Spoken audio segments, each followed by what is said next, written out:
थोड़ा सा। शैलन जी आप प्लीज होस्ट बना दीजिए मुझे, बिकॉज आप शायद सेटिंग में चेंज नहीं कर पा रहे हैं. Candidates are checking the mic on.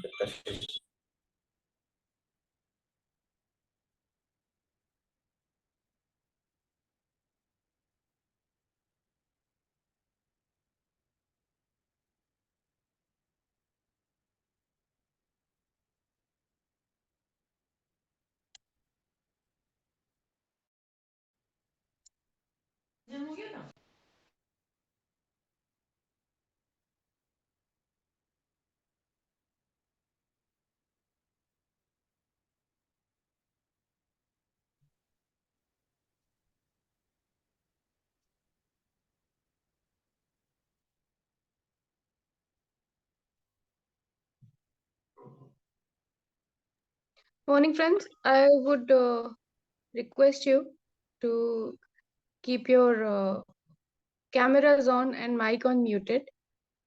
So, yes, thank you, Ekta. Thank you, Divya. Thank you, Chiranjeevi. So, it'll be like talking to, not to a wall, but to actual people. You can always take a screenshot also, with R and Ravi, sir.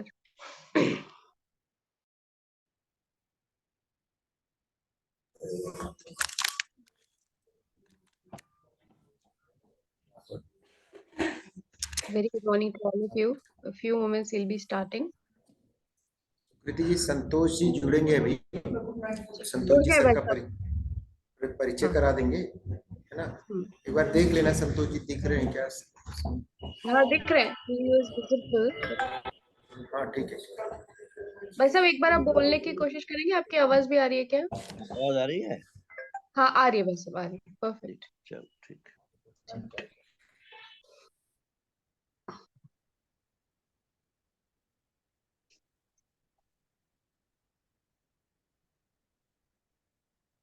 Great, I could see great many faces today.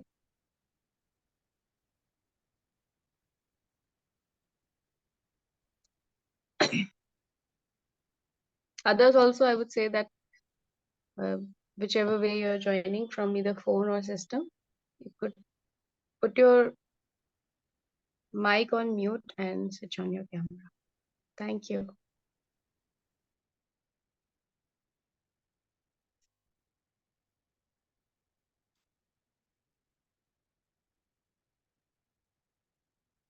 तो कृति आप जयपुर में हो? जी भाई साहब जयपुर में हूँ. Friends, बहुत सारे लोगों ने क्वेरी पूछी है कि ये जो लेक्चर्स हैं वो रिकॉर्डेड लेक्चर हम कैसे एक्सेस कर सकते हैं. तो आज रात को या कल मॉर्निंग में लेक्चर का एक्सेस आपको मेल कर दिया जाएगा. जिन लोगों ने रजिस्टर किया है संकल्प इंटरव्यू गाइडेंस प्रोग्राम में, उनको हम मेल कर देंगे वो लिंक. तो आप सभी लोग उसको एक्सेस कर सकते हैं. बाकी संकल्प का जितना प्रोग्राम है शायद सुकृति जी ने बता दिया होगा. मॉक इंटरव्यू है पैनल में, जो आप इंडिविजुअल पैनल मॉक है वो है. 2 मॉक हर कैंडिडेट दे सकते हैं. इसके अलावा हमारे यहाँ एक मॉक इन ग्रुप चलता है, वो भी इंडिविजुअल मॉक है. पैनल ही मॉक लेता है और बाकी स्टूडेंट ऑब्जर्व करते हैं, जो प्रैक्टिस के लिए सबसे बेनिफिशियल है. फिर इसके अलावा इंडिविजुअल 1-to-1 डैप डिस्कशन होगा. डैप डिस्कशन ये सबसे जरूरी पार्ट है. मुझे लगता है कि उससे आपका थॉट प्रोसेस, ओपिनियन, अप्रोच, आपके आंसर की स्ट्रक्चरिंग,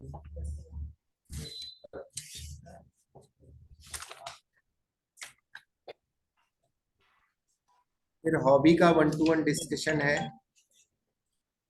और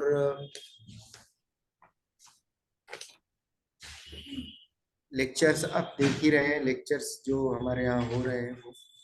आपने पूछा कि ऑफलाइन कब से मॉक इन ग्रुप स्टार्ट होगा. 1 वीक के बाद ऑफलाइन मॉक इन ग्रुप स्टार्ट हो जाएगा. वीक में 2 दिन ऑफलाइन मॉक इन ग्रुप रहेगा और 3 दिन ऑनलाइन मॉक इन ग्रुप रहेगा.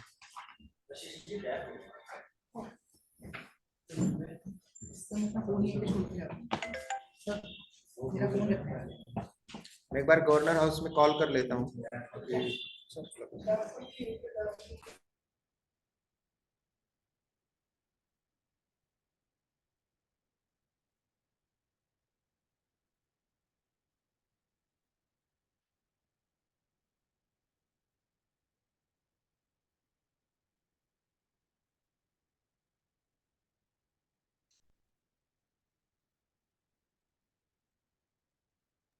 ऑफलाइन मॉक के लिए दिल्ली ही आना होगा। Online you could take online.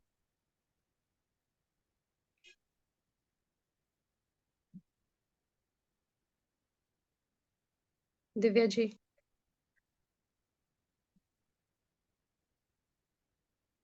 usually I put out my number in every chat. I'm just pasting my number. आप लोग सब, ma'am, how do we schedule offline mock? We have released a pamphlet on the group, WhatsApp group, where every coordinator's number is available for offline mock, for online mock, for individual mock, for DAF, for hobby. So you could go back to that pamphlet. Bhuvnesh Dubey ji would be coordinating offline mock. So you could contact him for the slots.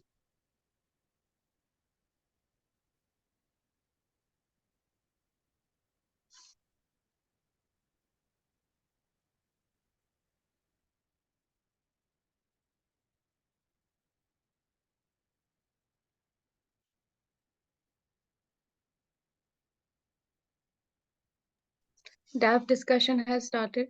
So Bhagyaji would be coordinating DAF discussion. Those who have their interview in the first week only, they are given preferences in all the what you call mocks and things. दो pan card नया बनाया है, pan card details not found.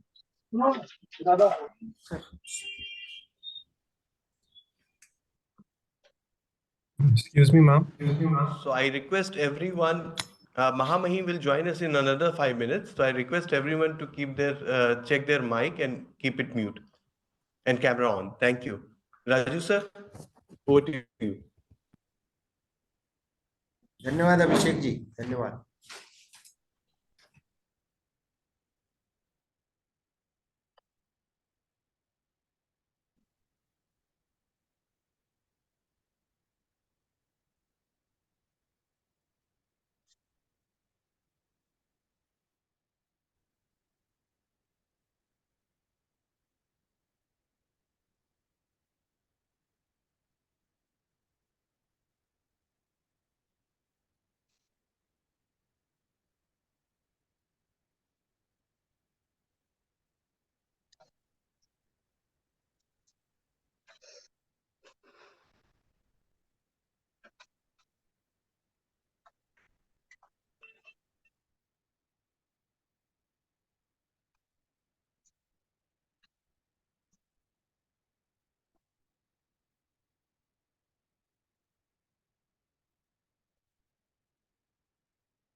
इधर कम है ना, मुझे कैसे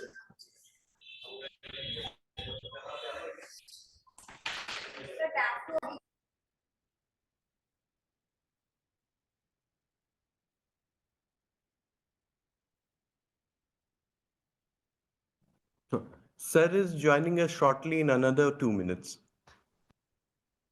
Okay.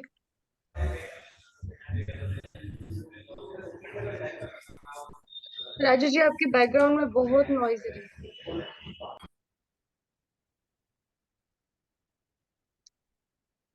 मैं ऐसा करूंगा, मैं म्यूट कर लूंगा, ठीक है ना।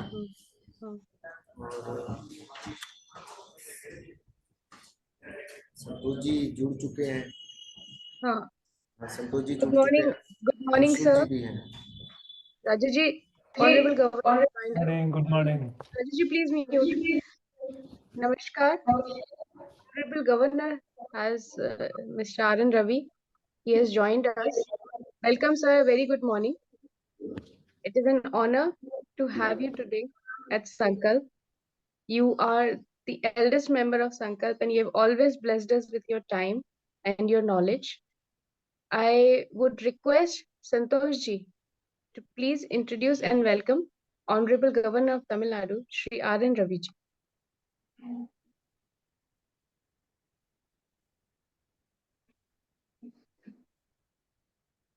Santosh ji? जी। हाँ, मैं देख नहीं पा रहा हूँ सुकृति, सिर्फ आप दिखाई दे रही हैं। आप लेफ्ट स्वाइप करेंगे तो sir is pin to the screen. मेरा वीडियो ऑडियो दोनों ऑन है, परंतु मैं जी जी जी जी आप दिख भी रहे हैं और सुनाई भी दे रहे हैं। वैसे मैं कह रहा हूँ गवर्नर साहब को मैं नहीं देख पा रहा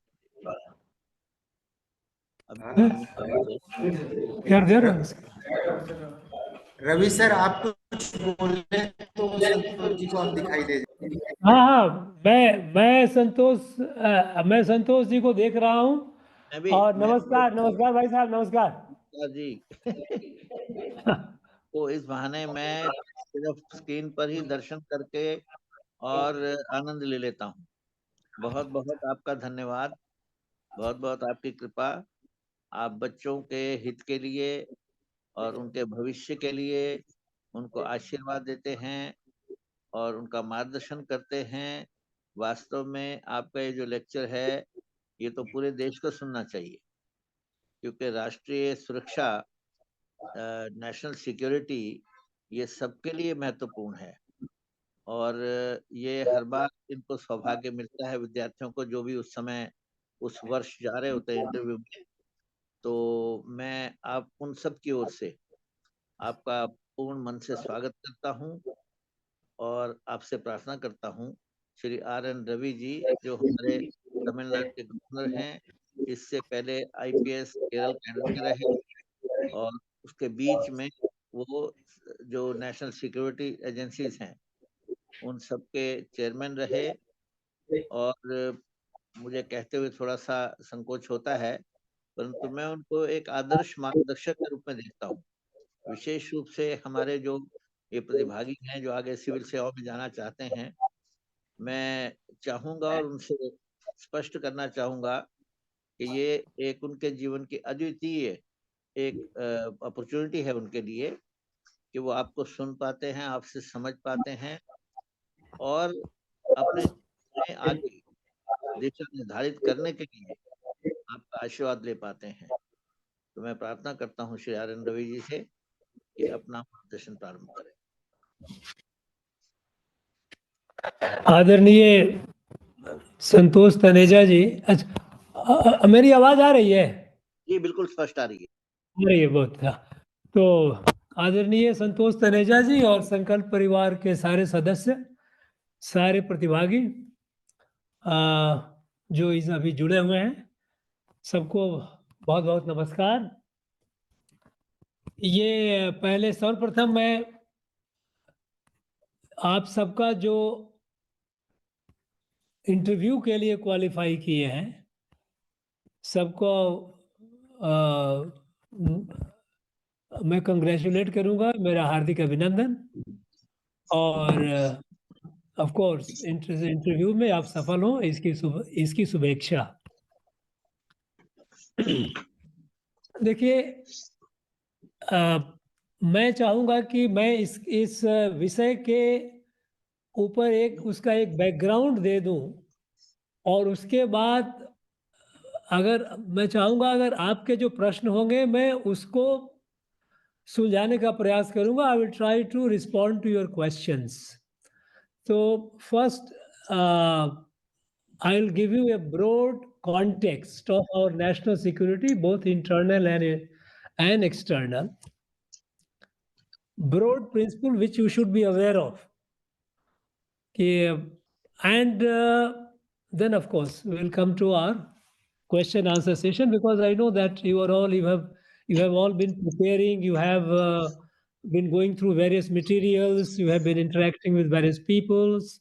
Sankalp has a very wide range of resource persons, so they must be interacting with you. But still, you have some questions in mind. I would love to respond to those questions. So, मैं अंग्रेजी Hindi mix करके हिंदी में बोलूं, अंग्रेजी में बोलूं, क्या बोलूं, बताओ भैया आप लोग. आप इंग्लिश में बोलें. ओके, ठीक है, बहुत बहुत अच्छा. So let me first give you the context of national security. How is the scenario today? When I say how is the scenario today, obviously it has a reference to what has been the scenario in the past. Where are we today? Is the situation improving? Has it improved, improving, or as it has been?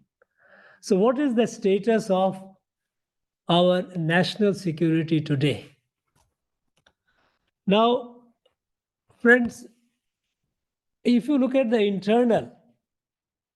internal security, then on the internal security there has been a quantum improvement in our internal security scenario. In terms of number, if you like to, if you look at it, because when I say there has been a quantum improvement, it cannot be just a statement. It has to be backed by fact. In our country, there are certain areas and large number of areas which were known for endemic violence. You know what is endemic violence? When violence is rooted in that area and it began festering for such a long time that it becomes like a new normal. This is how it has been. Then we say it is endemic. In our country, we had main three hotspots which used to account for a large number of casualties, loss of life, and also huge loss of national resources. These were Jammu and Kashmir, Northeast, and Maoist affected area. Now these were endemic. There are other areas like terrorism and all. I'll come to that. But as far as the endemic theater of violence is concerned, in our country, till about a decade back, if you look at the figure of 2011, 12, 13, even 14, 15, if you look at annual figure of that, we used to lose a large number of lives. On an average, we used to lose more than 5,000 to 6,000 of our citizens' lives. These 5,000, 6,000 included a good number of our security force personnel also, from our army, paramilitary forces, police. We used to have a large number of civilian casualties. Civilian casualties, largely by those who perpetrated violence, those who wanted to break in all these areas, they were organized groups.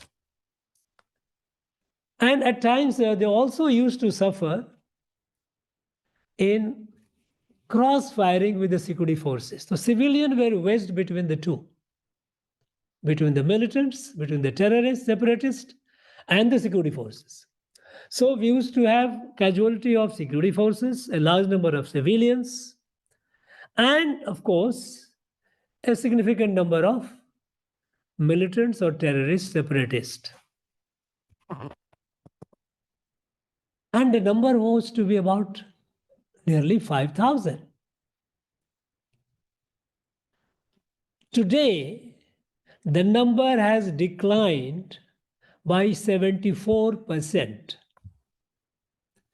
Means, put it 74, it is technically because there are some cases which also included, but if you look at it, the actual violence is, if you remove the technical aspect of it, it has reduced by 3/4, by almost 75% reduction in these incident of violence, and almost more than 80% reduction in fatalities. So 75% reduction in violence and more than 80% reduction in fatalities. And this is not just, it has happened in 1 year. It is a steady. Decline has been steady.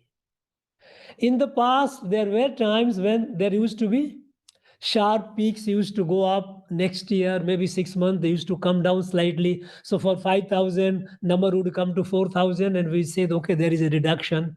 Next year again, it will cross 5,000. So it is not ebb and tide. This is a steady decline. Now, this steady decline that we find of more than 75% reduction in incident of violence and more than 80% reduction in fatalities. I mean, it is a stark proof about the improved situations. Remarkably improved. As far as terrorism is concerned, that is other areas, we know that our country, we used to have act of terrorism off and on. I'm not just confining to this hotspot. Outside, in the hinterland, terrorism in other parts of the country, in Tamil Nadu, in Gujarat, in Maharashtra, in Delhi, Punjab, all the places, wherever, Bihar, Assam. I mean, Assam, of course, I'm living in Northeast, but any part. Now, these terrorism-related incidents had been a very, very sharp decline. There is hardly any incident of terrorism because mostly terrorist modules are preempted, they are busted before they unleash the violence. So there have been hardly any case of terrorist violence or terror attacks. It happens sometimes, but it's a preemptive if 1 or 2 cases happens here and there. But by and large, on the terrorism front, there has not been any significant act of violence, act of terror beyond the hotspot area. Terrorists are operating there also, but those areas I am keeping it as a consolidated one. So we see that our traditional or customary threat to internal security by way of organized groups indulging into violence, be it Northeast militants, separatist militants, be it Jammu and Kashmir separatist militants or terrorists, or be it Maoist. In all these fronts, there have been sharp decline. In case of terrorism in other areas, there has been very sharp, steep decline in the incidents. If you look at the communal violence, which used to trouble us from different parts of our country. Again, in communal violence, incidents of communal violence, there has been sharp decline.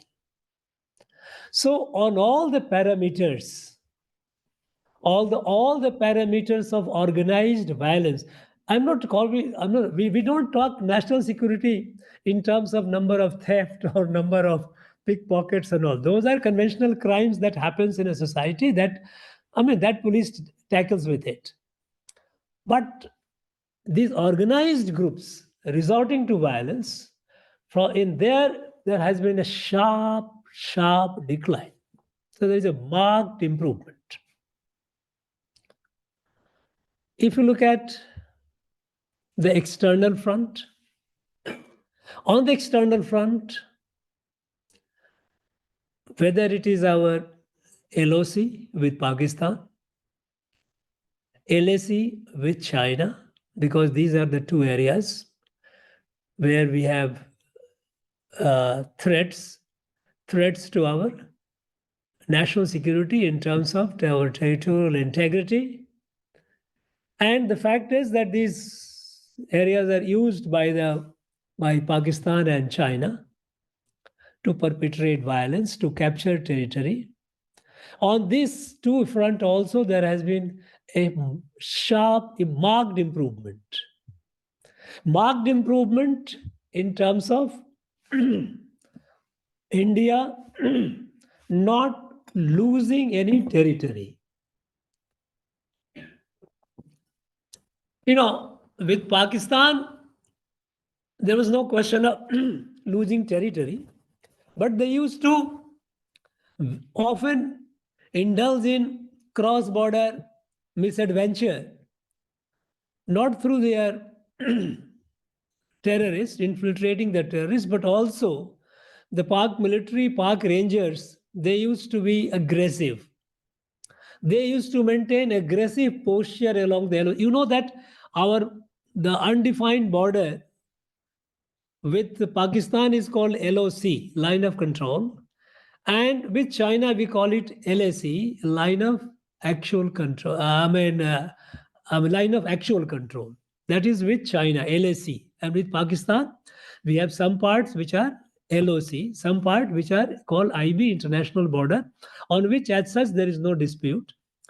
Like mostly in our area outside Jammu and Kashmir, even in Jammu area, there are part of it which is IB, international border, but Kashmir Valley is, of course, and this thing Ladakh area is all IB. This is all LOC.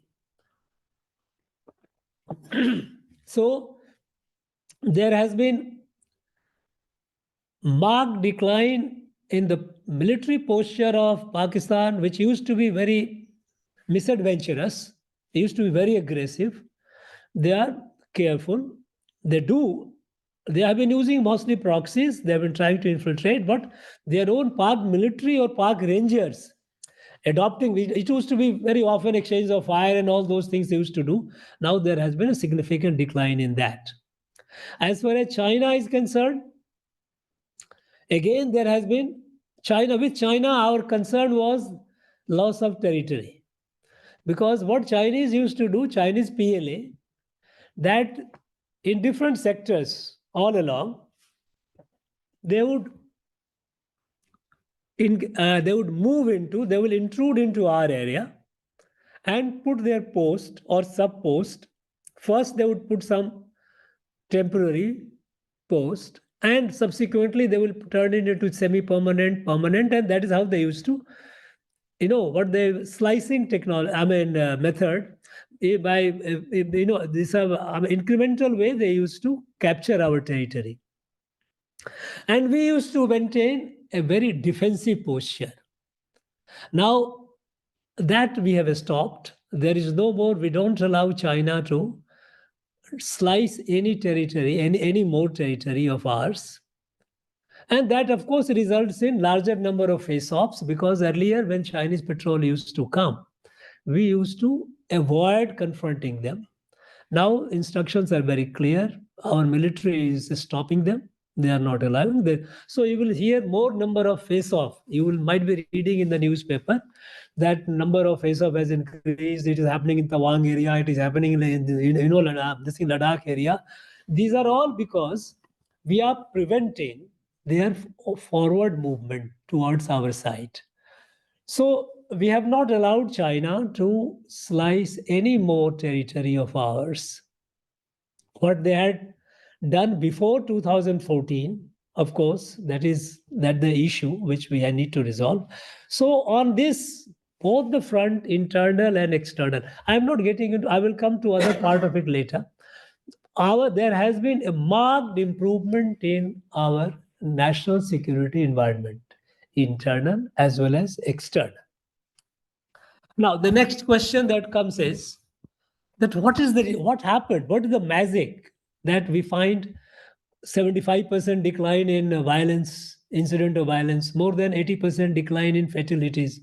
What is new about now? Because after all, it is the same military, it is the same police force, same paramilitary.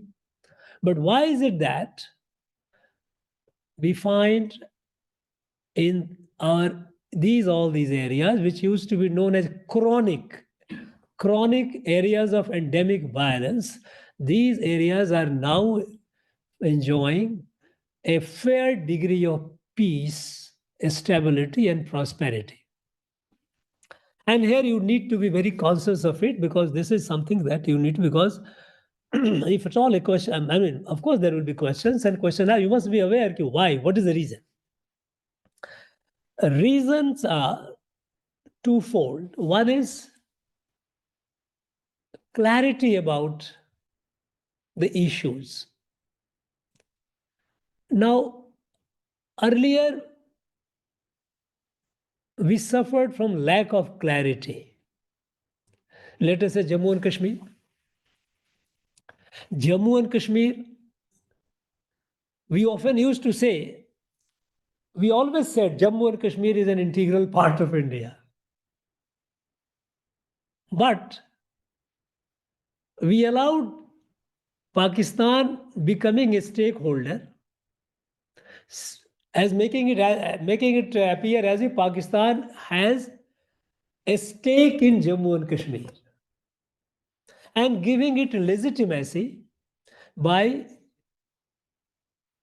tolerating Pakistan's military and non-military proxy military adventures in Jammu and Kashmir. We kept tolerating that. We kept believing that Pakistan, through bilateral engagement, through peace process or peace dialogue, Pakistan will be made to see reason, and it will stop interfering in Jammu and Kashmir. Not only that,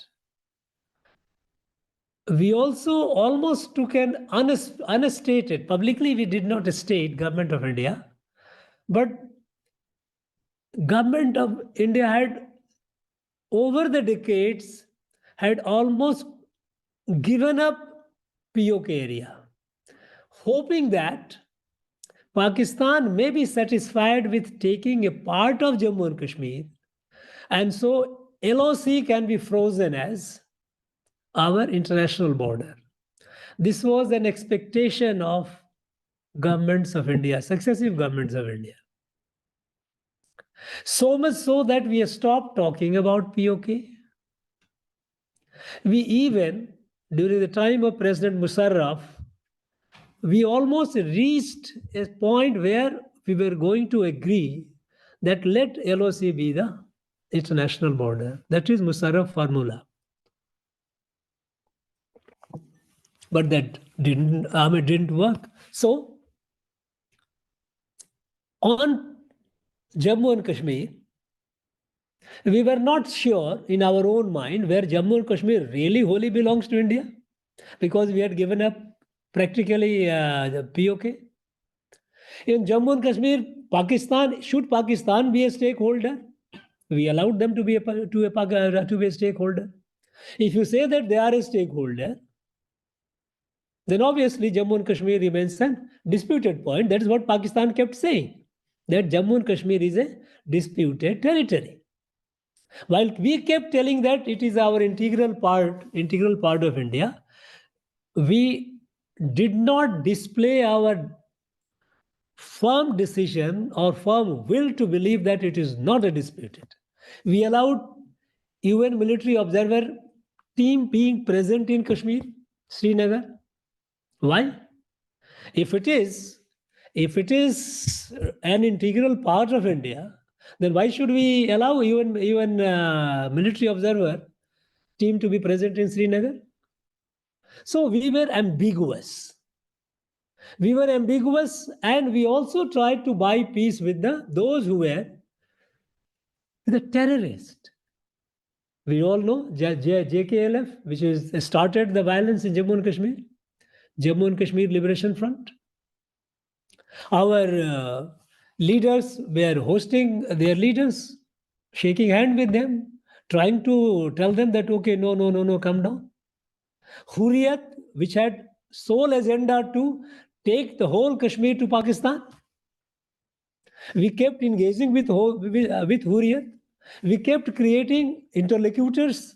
We kept creating independent third-party, this delegation of dignified persons, eminent persons to go and talk to Hurriyat. Now, those with Pakistan, we allowed them to be a stakeholder. By keeping the UN military observer, we de facto accepted it is a disputed. By talking to Hurriyat, those who want to break, those whose sole determination was to, or this agenda was to break and to take Jammu and Kashmir away from India, we kept negotiating with them, talking to them. Now, and having given up POK, practically. So what is this? What we were doing? We were not clear on the issue whether Jammu and Kashmir is a part of India, really? Whole Jammu and Kashmir? And if it is so, we must respond accordingly. But if we believe that no, Pakistan also has, and beyond that, Hurriyat also says that no, and Pakistan also says that no, it is not only POK, but whole of Jammu and Kashmir must come, because this is a Muslim majority area. We allowed Article 370 of the Constitution, which was a temporary provision, allowed in the Constitution. We allowed Article 35A, grossly discriminatory, and introduced in the Parliament through backdoor, through presidential ordinance. We allowed in the Constitution. So constitutionally, we allowed the situation. I mean, in a way, we can say that we created the problem. Internationally, we accepted by even military observer. With Pakistan, we kept them a hold. As a stakeholder, we kept talking about them. We kept engaged with Hurriyat, who had point, no, we want to separate. There was a total confusion in the process. People of Jammu and Kashmir were suffering.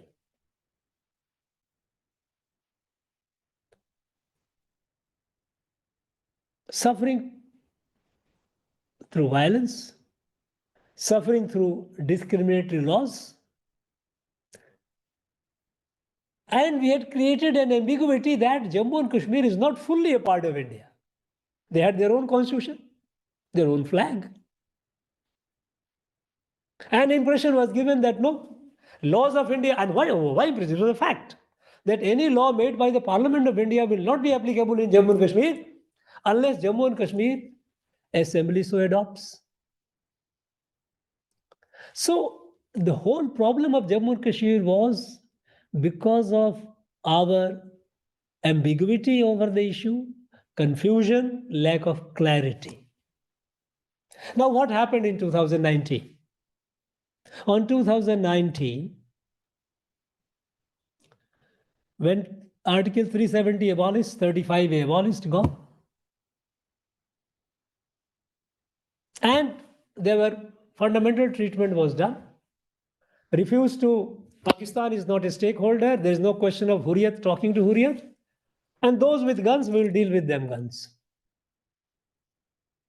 And into bringing grassroots democracy, because earlier democracy was a farce.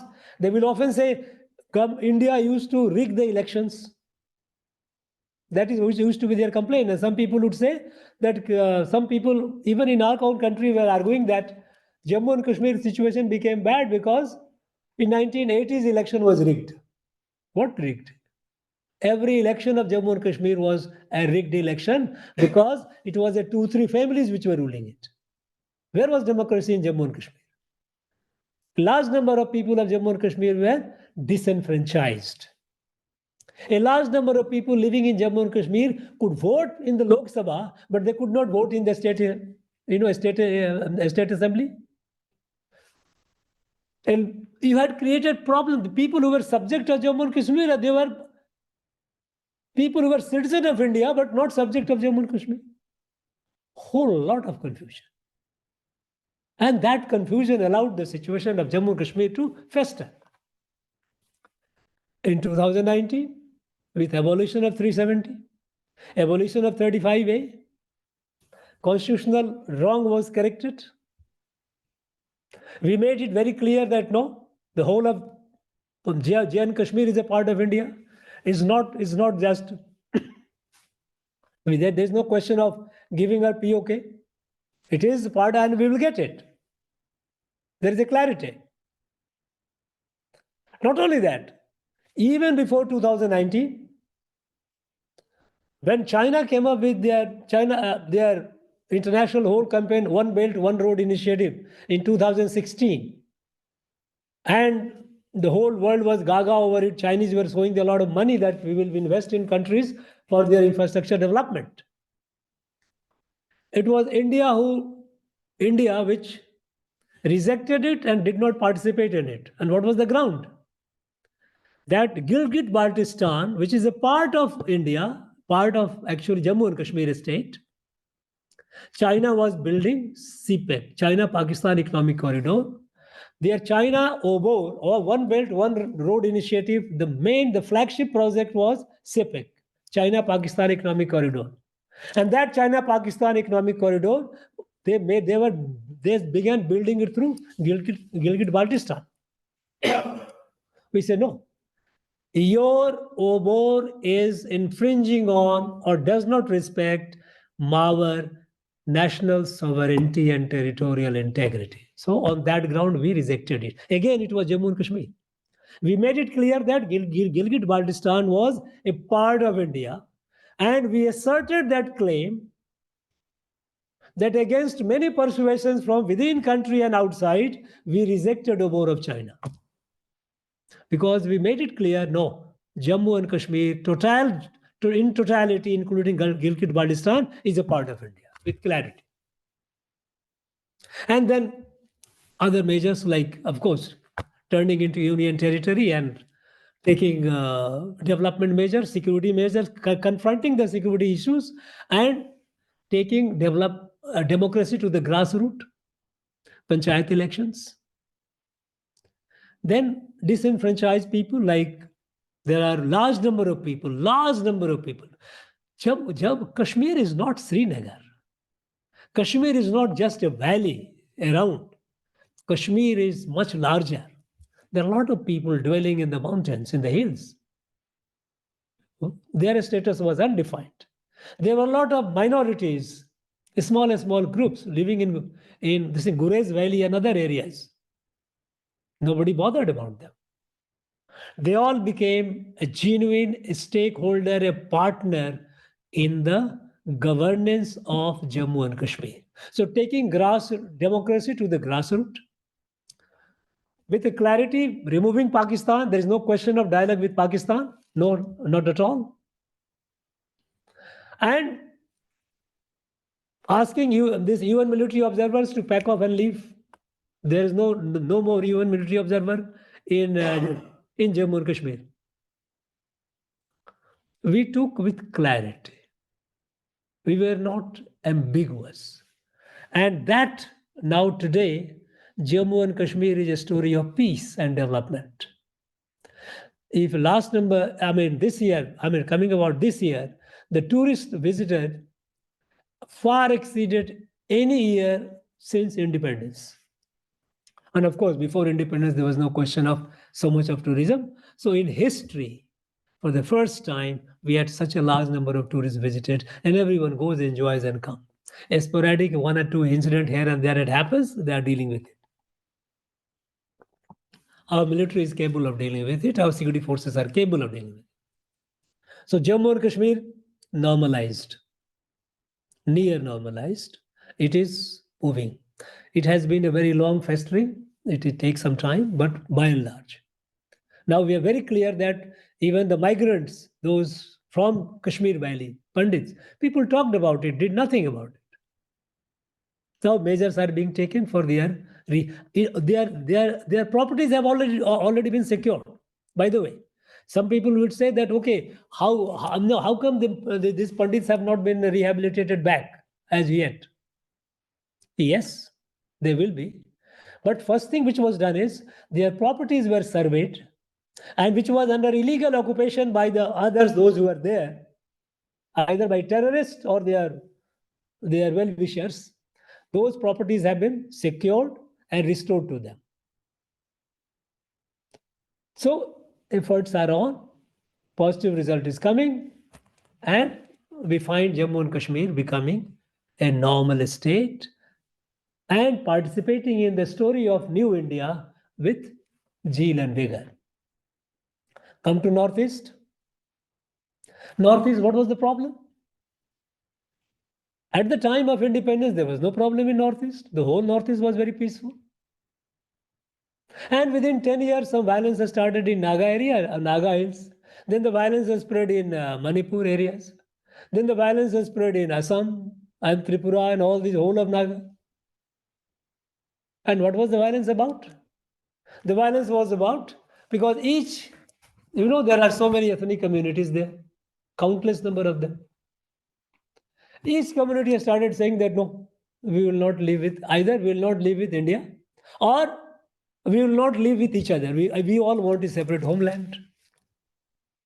And what we started doing? The first Naga says, we will not be with India. To appease them, to make them happy, we created Nagaland state. Subsequently, Lusais, that is Mizos, they started saying, no, we will not be with India. So finally, in between arrangement, okay, no, you be with India, we created a state of Mizoram. Subsequently, there was some violence in Garo Khasi areas. We created Meghalaya. Subsequently, within Assam, one community will say, no, we will not live with others. Bodos will say, no, we don't want to live with, first they said, we want to be away from India. Some of them, they said, no, we want to be away from Assam. We created Bodoland Territorial Council. We created so many ethnicity-based homeland. We kept creating ethnicity-based homeland, a state and homeland, vivisecting, dividing, subdividing the region. But did we get peace? We didn't get peace. Violence kept spreading. From the Naga Hills, it spread to the whole of Northeast. Imagine the amount of resources that it consumed. And the fact is that the people of Northeast, our people of Northeast, they could not reap the benefit of development of India. Investors were shy, they were not willing to go there. Northeast used to be always in the news for bad reasons, wrong reasons. What happened in the last 10 years? Again, clarity.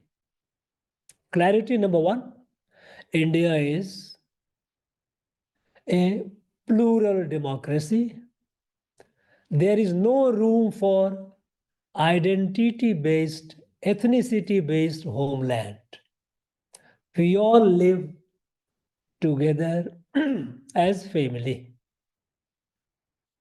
Ethnicity-based homeland we kept creating, and the side effect of it was the moment you created an ethnicity-based homeland, the people living in that area for hundreds and hundreds of years, those who did not belong to that ethnic group, they became minority.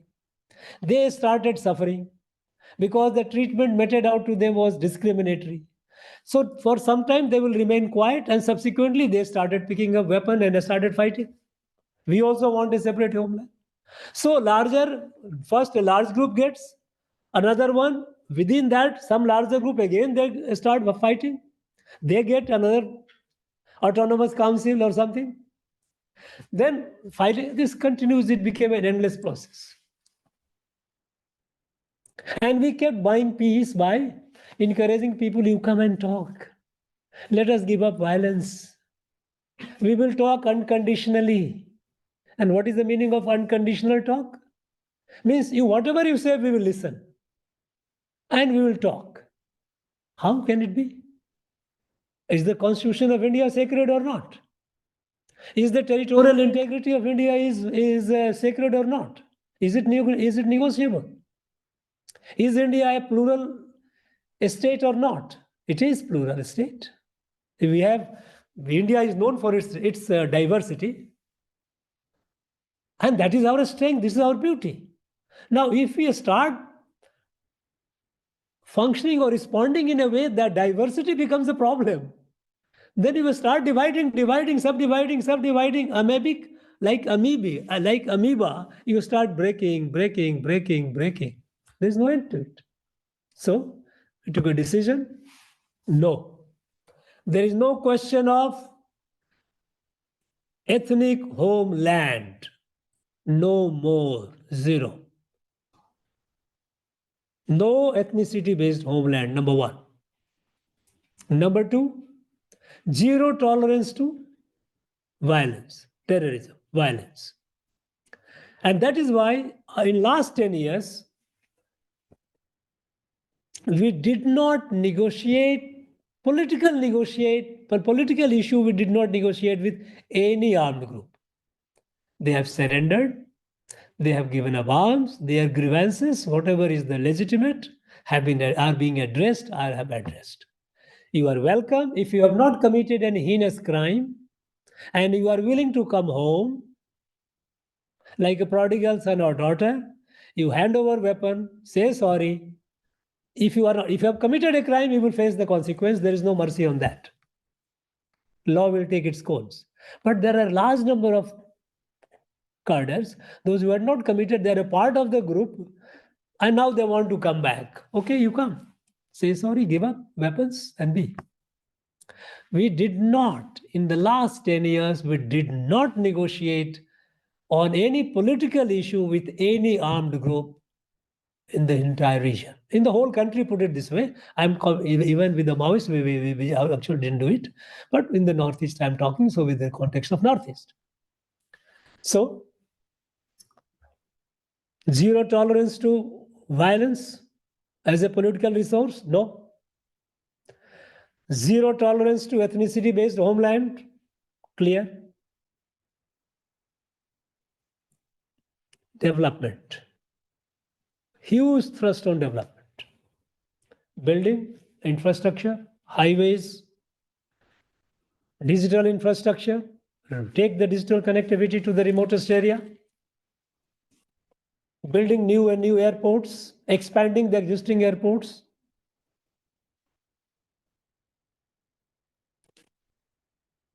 We started harnessing the strength of the Northeast, its natural beauty, natural resources, natural talent, created the environment. And so now you see that businesses are now making a beeline to the Northeast to make investment.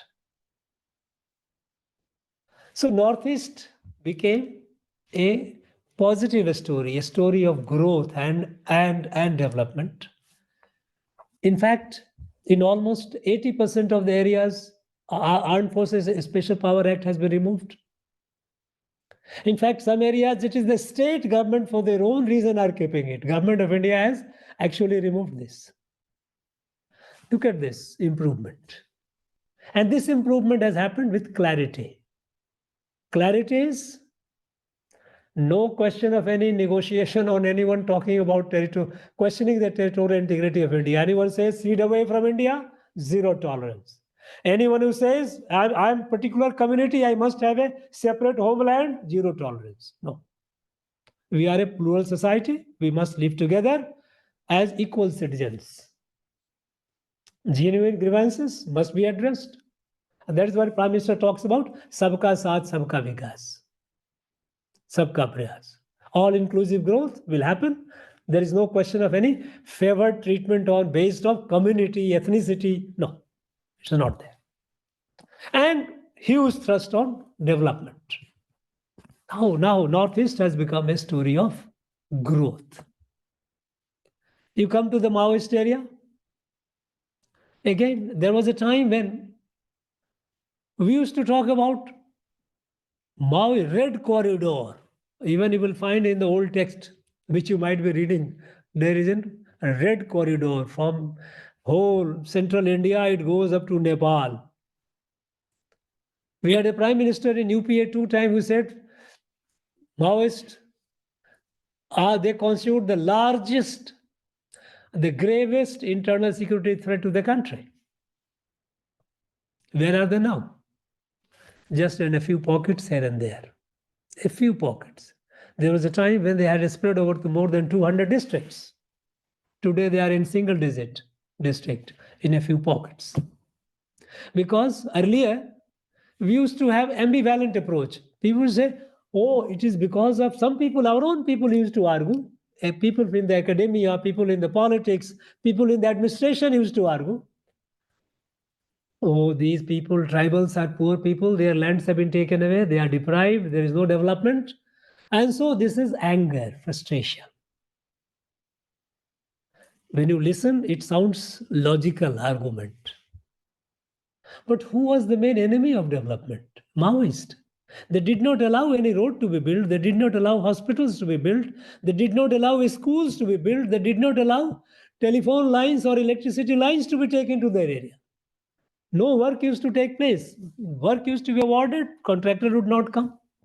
And even if they come, they will abandon the work. And if someone starts, they will come and kill the workers or the engineers. If you build the hospital, they will demolish the hospital, they will bomb the hospital.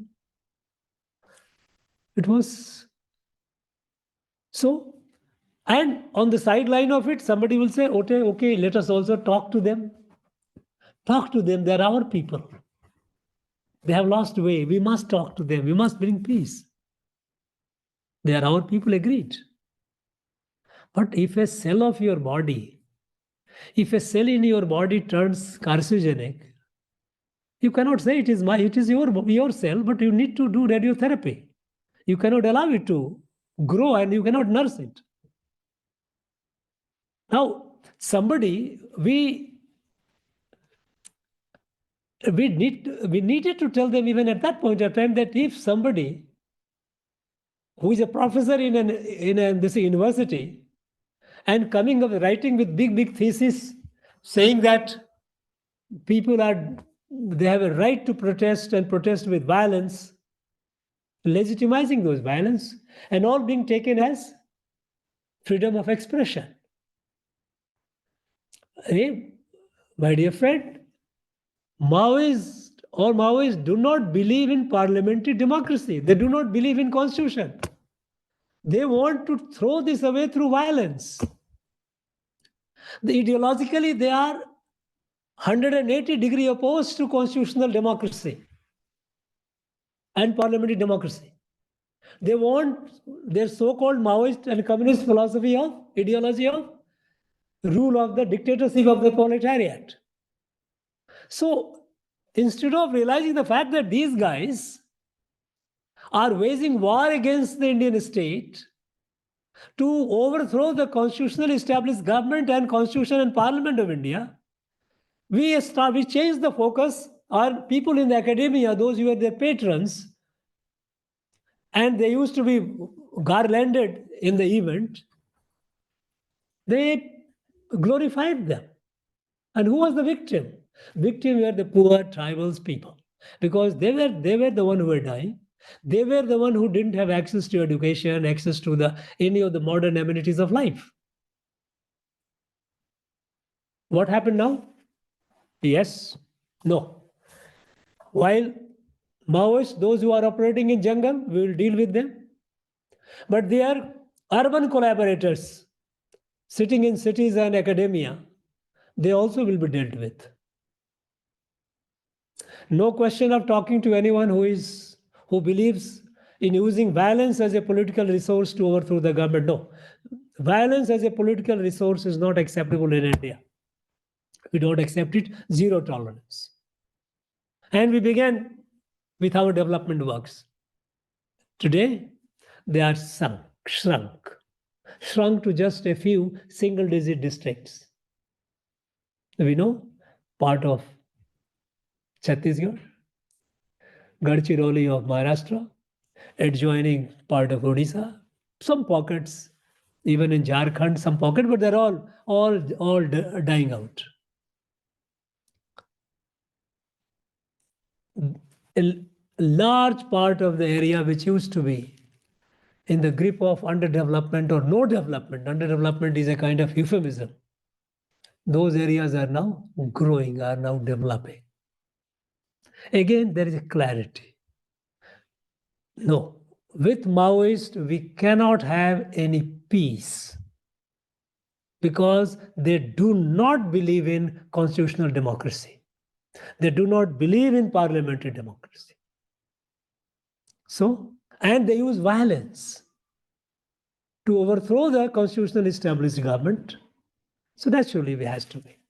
So with this clarity, and today we see the development. So you see in all the fronts, there is a clarity. With that clarity, we are moving forward. And so you see the result. Now, terrorism. Terrorism in other parts of the country. We knew that terrorism was mostly inspired by Pakistan. Not only inspired, they were inspired, they were funded, enabled with technology. Actually, acts of terrorist violence on this country were conducted from Pakistan. And we kept event to event. Imagine. Parliament attack, Mumbai attack, attacks after attacks after attacks. They are all highly demonstrative, very shaking. But they were numerous. There was no place. I think many of you, the young people would not be, some of you may faintly recollect how things used to be 10 years. Sarojini Market. Plus 65 people dead. Delhi, Sarojini Market. Connaught Place, blast. 25 people dead. Railway station blast, 10 people dead. What is this? All over.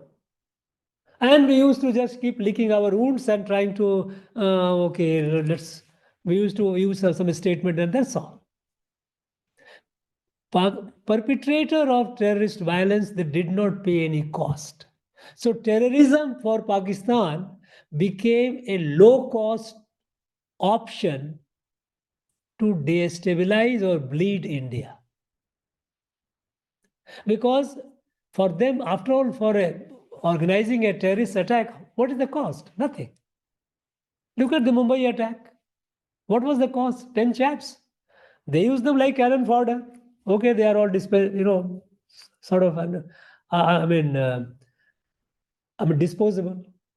They gave them some weapons, gave them some ammunition, arms, sort of explosive. Set them on. They came and they devastated the country, our entire this financial capital of the country, and demoralized the whole country. just 10 of them. For 52 hours, they demoralized the whole country. And within 7 months, Prime Minister of India and Prime Minister of Pakistan, they meet in Sharm el-Sheikh in Egypt and signed a joint statement saying that both countries are victims of terrorism. Saying that no, we will talk. Terrorism, you keep doing it. Terrorism and talk should not be clubbed together. We will continue talking to Pakistan, continue talking to persuade Pakistan, while Pakistan would continue doing terror attacks. And Pakistan continued. What happened?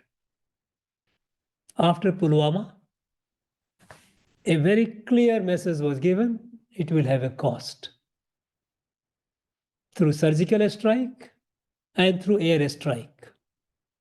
Through air strike, we hit them 250 kilometers inside and made it clear that India will not submit to Pakistan's nuclear blackmail. In earlier times, our own people used to say, Pakistan has a nuclear weapon. Pakistan has a tactical nuclear weapon. Yes, they have it. So what?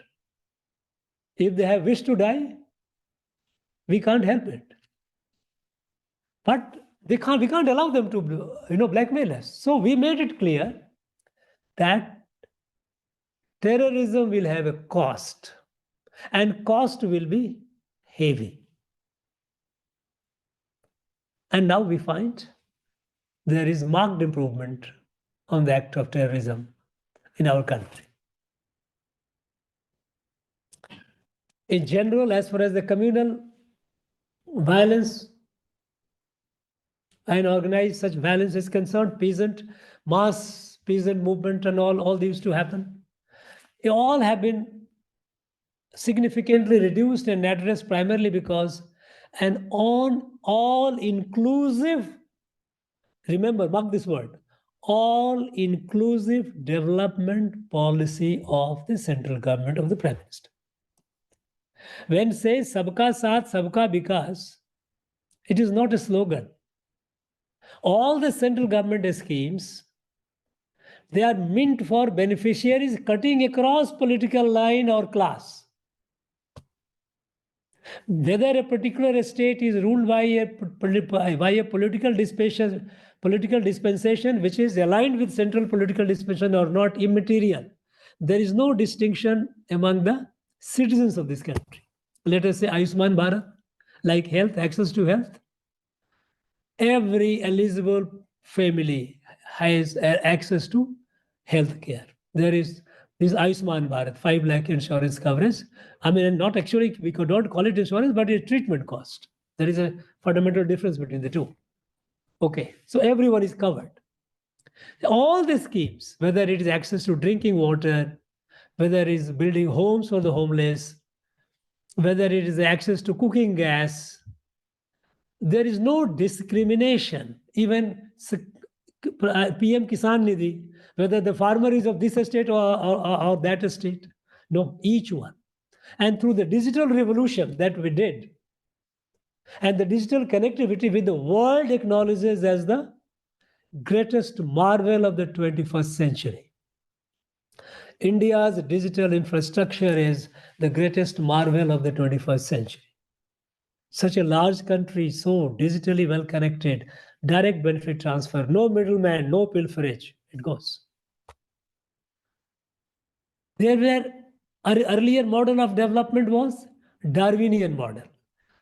Those states which were smarter, they used to get more resources from Delhi and used to develop. Those states which were not smarter, as smart, they used to get less money from Delhi Finance Commission. They used to get less money. So there used to be uneven development. So you got areas which are very developed, areas which are very backward. And even in the developed areas, the same Darwinism continued here also. Because even in the developed states, it's not that the entire state is properly is wholly developed. There are pockets within that state which are very, very backward, deprived. Because it became political, minister is of that political constituency, I will nurse my my constituency.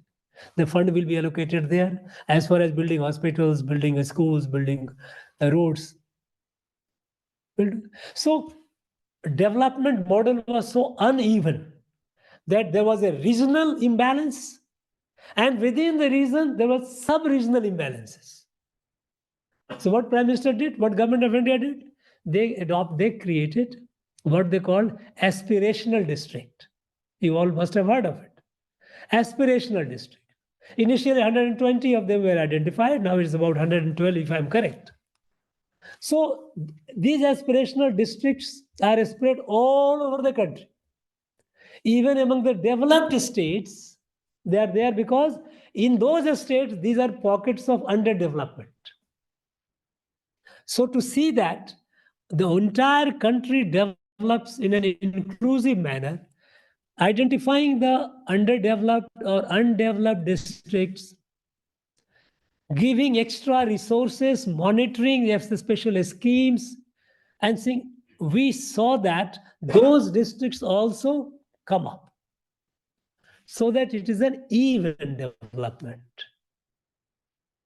So all these have direct bearing on social tensions, other forms of tensions which used to earlier erupt into organized violence. Non-discriminatory laws, completely non-discriminatory. Earlier, even for example, let's say, Teen Talaq, abolition of Teen Talaq, triple talaq. This was highly discriminatory to our women, our Muslim, sisters and mothers. How can you treat one human being, differently from the other? Every human being has a right to dignity. Now, this all-inclusive model of growth has significantly reduced potential for tension, social tension. And this reduction in potential for social tension is now reflecting in overall behavior of the people, collective behavior. You find much less organized protest movement here and there.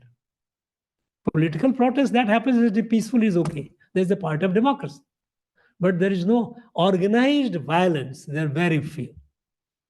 So because of this model, first, on the hotspot, clarity. On the national issues, national security issues, we are very clear. Territorial integrity, national sovereignty, the sanctity of the constitution, non-negotiable. India is a plural democracy, no ethnicity-based or community-based, identity-based homeland. Zero tolerance to violence as a political resource, all-inclusive growth.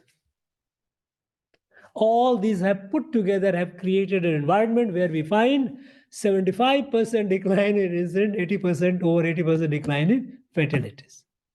And on the international front, again, with Pakistan and China, lack of clarity. Who is your enemy? Who is your friend?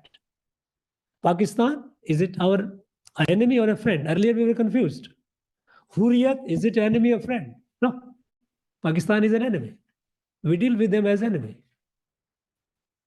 China, we know that they are our adversary, very major adversary. So we have very clarity. We will confront them, and we will take position wherever it is in our interest. We will challenge them. Not that we have to appease China. Earlier, our effort used to be try to solve it diplomatically. My friends, on the table, issues are not resolved. Issues are resolved based on your position on substantive issues, substantive interest, not the photo opportunity, not a good write-up. No. Our national interest. We will not allow China to encroach an inch of our territory anymore. And we will confront you. We are doing that. We are building earlier, with respect to China, our biggest problem was, of course, besides the lack of clarity, our lack of ability to respond properly, respond to Chinese threats, because we had not built any infrastructure in the area, no roads. Our border villages were completely neglected, so much so that hundreds and hundreds of our border villages are now empty, ghost villages. People have left and moved toward the district headquarters because they don't have the facilities. Education, health, electricity, nothing, communication, nothing. We completely neglected, we thought that if we build this, China will object. It will amount to provoking China. This is how our people used to say. Think of it. Now today, there's a huge, massive thrust on building infrastructure, border infrastructure. Look at the number of tunnels that have come up. All weather, round the year. We will be able to move our troops, we will be able to move our goods, we will be able to move our people. Border villages, a special scheme. Vibrant border villages. Vibrant border villages, under which all these villages are being now replenished, given additional push for development. Road, electricity, hospitals, schools, health centers, all those things coming up. We are moving in a big way. To populate that area, keep the people of that area happy, build adequate infrastructure, build number of helipads, advanced landing, our ports, helipads, so that our military assets can be mobilized. Earlier we were handicapped. Our troops, those who were there, they were not sure of getting a backup, a support in case of escalation, whether they will get a support or not. If there is a company is there, the company is there, a platoon is there, platoon is there. No. Today they know that if there is a situation, today I am a platoon, I will get a battalion within no time to support me. It gives the morale, it gives the confidence to our troops. So with clarity we are moving, and we are seeing the result on all fronts. Now, it can go on endlessly. I would like to respond to your questions. I think let's go on that. I will be happy to respond. Sir, this is Sukriti. What we'll do is, candidates, what we'll do is you raise your hand and keep your mic on mute. I'll take your name and then you can ask your questions one by one, right? Is that okay, sir? Note sheeting. Okay, so you raise your hand. Yes, I have seen raise hand. And I'll take the name, you unmute yourself, ask your question, and then again mute. Okay? So we'll start with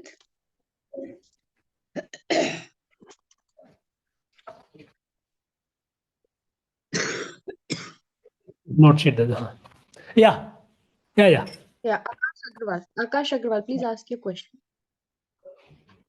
Good afternoon, sir. Sir, I have a couple of questions. The first one is on the Manipur issue. How do you see this being solved in the long term? And secondly, sir, with the turmoil in Pakistan, do you think that a destabilized Pakistan will be a much bigger threat to us than a Pakistan which is comparatively stable? These are the two questions of yours? Yes, sir. Okay. As far as Manipur is concerned, we should understand clearly that Manipur, what happened is not insurgency, is not separatist violence. It is between two communities, which is very, very unfortunate. And now it is between the Kukis and Meiteis. These two communities people in these two communities have fought with each other. This is very unfortunate. It is primarily a law and order issue. And ideally, the state government should have dealt with it with more firmness. But when you are responding, you as a candidate, when a question is asked to you, how should you respond, that is also important. Because after all, it is a test of your personality. You must know that. You are going to be a future civil servant of this country. So as a future civil servant, while you must have your open mind, you should not be excessively and overtly critical of the government. I'm just as a note of advice. So you say, yes, law and order issue. It is first, it's not this insurgency, it's a law and order issue. And this is very unfortunate. And my own understanding is that the response, you can say that the law and order incident, initially there were, perhaps it was not dealt with the kind of firmness that it deserved, it called for. And this has resulted in the two communities developing so much of mutual distrust against each other. Now, central government is making efforts, state through the state government and on their own. Central government is making efforts to bring the peace and because first of all, you can also say that there has been a marked decline in the violence as such. But the fact is that the two communities are not willing to, yet they have not reached a stage where they will coexist. For this, environment has to be created, and Government of India is making efforts through its own channel and through the state government. Issues like the bodies which were not yet finally disposed, that is their funeral, that has been done. So these were the more than 60 bodies which were not disposed yet. It was all a very, this is all keeps the passion, the emotions very high. So it was managed to bring the community and bring to that level, okay, let this body be disposed. So it is incremental measures. Peace is returning in Manipur. Incrementally, it is returning. And the evidence is, you can say, the final disposal of over 60 dead bodies, which for all these months, it was not possible to dispose.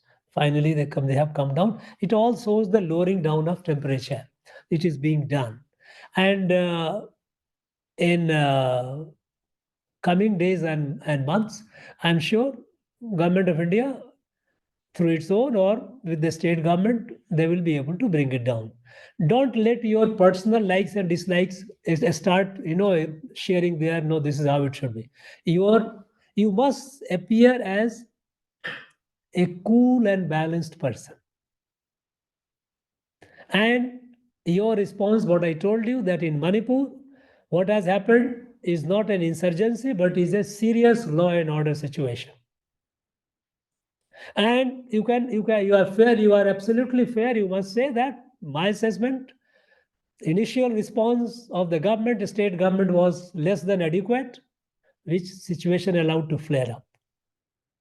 This should have been dealt with more firmly. Now,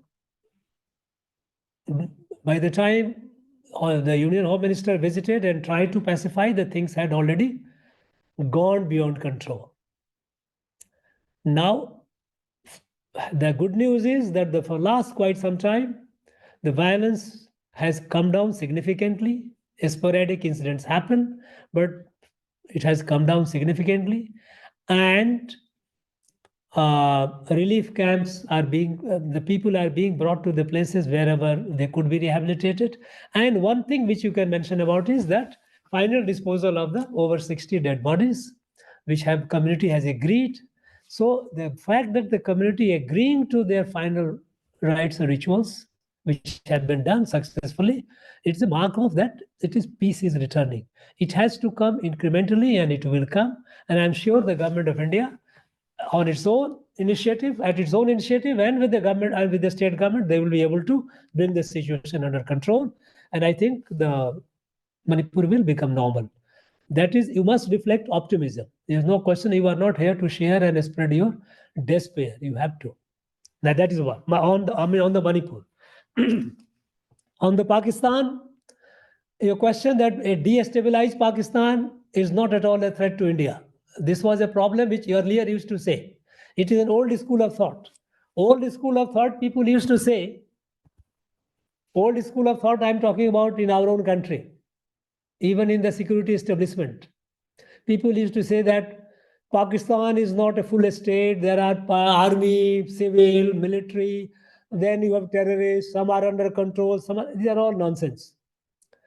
As far as an unstable Pakistan, it is not at all a problem. We take care of ourselves. If Pakistan breaks, who knows, it may be good for them.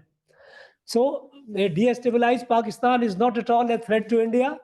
India is capable of sort of protecting its interest, and Pakistan will remain unstable because of its the very nature of the polity, where which has created so many of stakeholders, which each one claim to be on its own. So I think no. As far as instability in Pakistan, I will not, because first of all, we are sure we will not expect Pakistani immigrants or refugees coming in large number. We'll take care of that. If it internally it implodes, it is their problem. But India will always be as a good neighbor, and here you should add it also. India as a good neighbor will definitely be willing to help Pakistan in a positive manner if the situation is sort of conducive. But no, if a question is asked whether an unstable Pakistan is a threat to India, no, it is not a threat to India. We have to be more. We will be careful. We know that we will be careful because Pakistan has been doing what it has been doing, and they will try. They will try to do it. They will continue doing it, sending terrorists, sending drugs, and all those things. They will try doing it. It's okay. We have been dealing with, and we know how to deal with that. No. Next. Rahul, we have two questions. Not Rahul Kumar, the handle with the name of Rahul. Please ask your question. Good afternoon, sir. It was a pleasure listening to you. So my first question is about Pakistan-China relationship. Like China is highly dependent on Pakistan for its access to Indian Ocean, and that access is through CPEC. So POK is also a part China sees for its strategic reasons. So will it be possible for India to pursue POK despite their close relationships? So first, do we need to break that relationship between Pakistan and China and make closer relations with China before pursuing that thing? And my second question is about Northeast. That should we see Northeast issues from a religious angle? Because I have read somewhere that UK tried to create a Christian enclave there after independence, and it wanted to separate Northeast from India and create a Christian enclave in the East. Look, as far as Pak-China relation is concerned, it is not our concern or it shouldn't be our concern how the relation between Pakistan and China pans out. Pakistan has been sitting in the lap of China for long. And this perhaps has been one of the reasons for Pakistan's undoing. Even CPEC that you mentioned is more in the interest of China than in the interest of Pakistan. Now, for the sake of breaking relation or making China less dependent on Pakistan, we should improve our relation. No, it is not.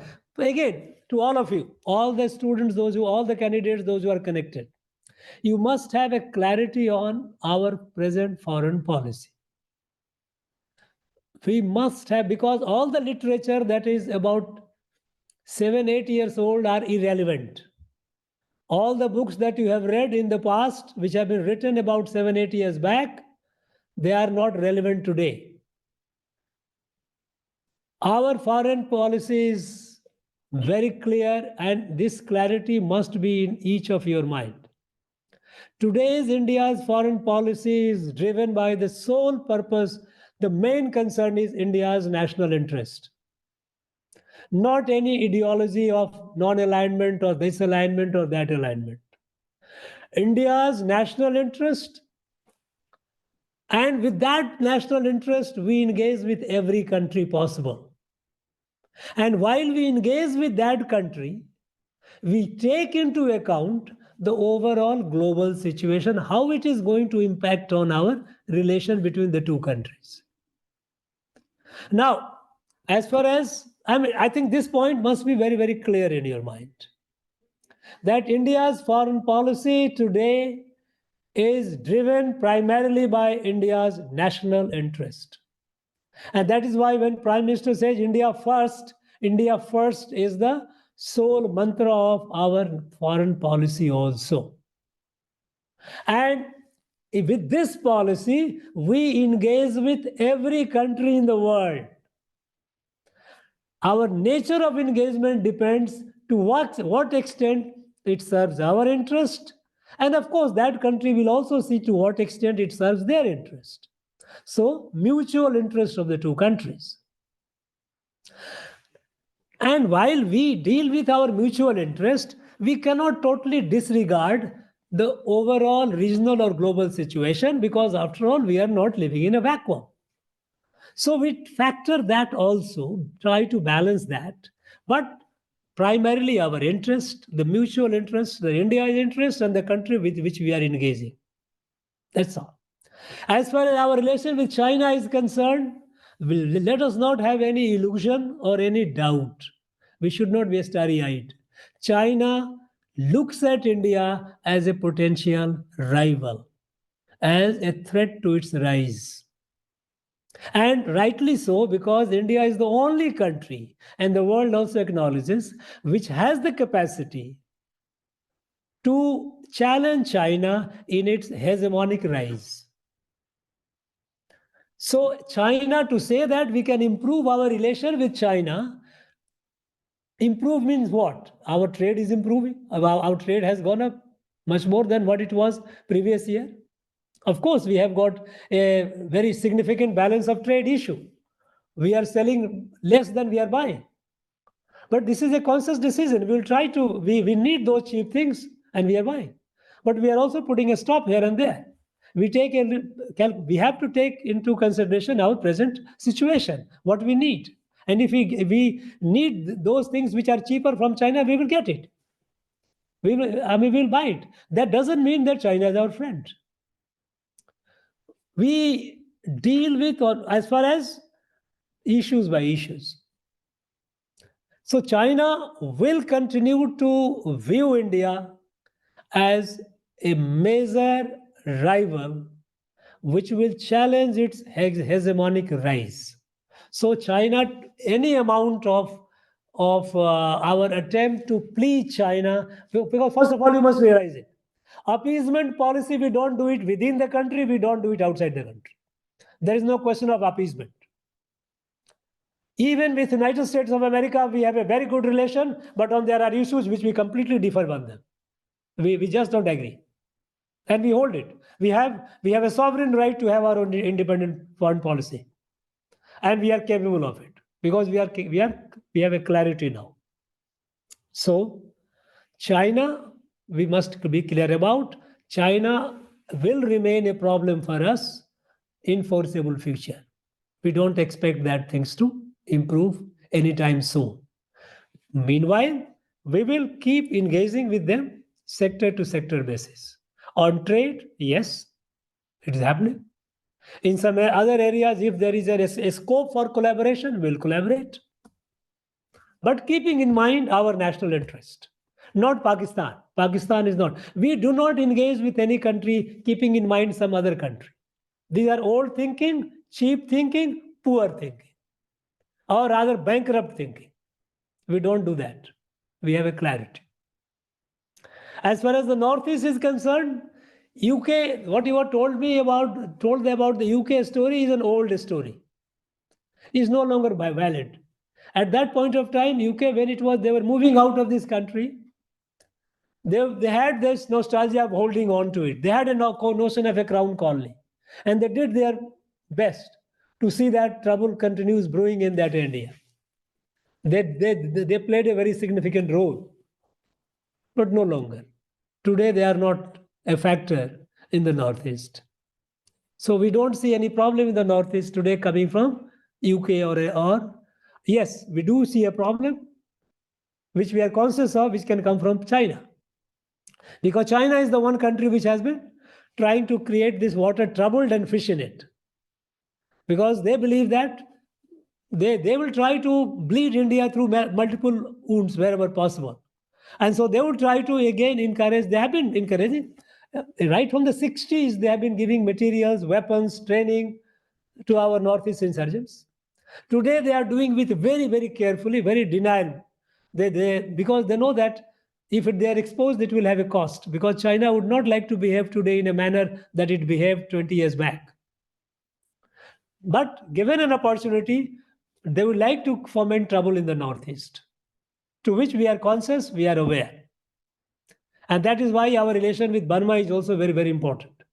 Because for a very long time, under ideology of democracy, we had abandoned Burma, Myanmar. And Myanmar went into the lap of China, and they started creating problem for us. Today it is not the case. Today we have a very good relation with Myanmar also. So, as far as the Northeast is concerned, we do not see UK as a major problem today. Thank you. Next. Balaji, please ask your question. So, thanks a lot for the opportunity, sir. Sir, I have two questions, sir. Firstly, we have an excellent relationship with the West, like USA, UK, and so on. Yet, there has been this spurt of attacks by terrorist organizations supporting Khalistani cause on Indian diplomatic missions. So, are we seeing this issue separately, or how are we dealing with this? I mean, as an economic or other relations, will it get affected by this? First. And second, so with respect to Nagaland, so now a peace deal has been reached, but every time a peace deal, it involves multiple factions and so on. So there might be some miscreants who will create some issue and then some violence or something, and then the peace deal will fall off. So how did we deal this? How did we negotiate in Nagaland and arrive at a peace deal? Yes. Look, your first question of West. Yes, sir. You know, as I said, and you bear in mind that we have a clarity. Our relation with West is good, excellent, you said, rightly so. That means what? It means there is a compatibility of mutual interest between us and those countries. Those countries look at India as a strong democracy, so democratic values. Those countries look at China compared as a country which is opposed to democracy or authoritarian. They see India as a country which has a constitutional system, accountability, rule of law, is not whimsical. Any institution in India has to function according to law because we have a robust judiciary that seeks that, yes. So, the West looks at India as a partner in development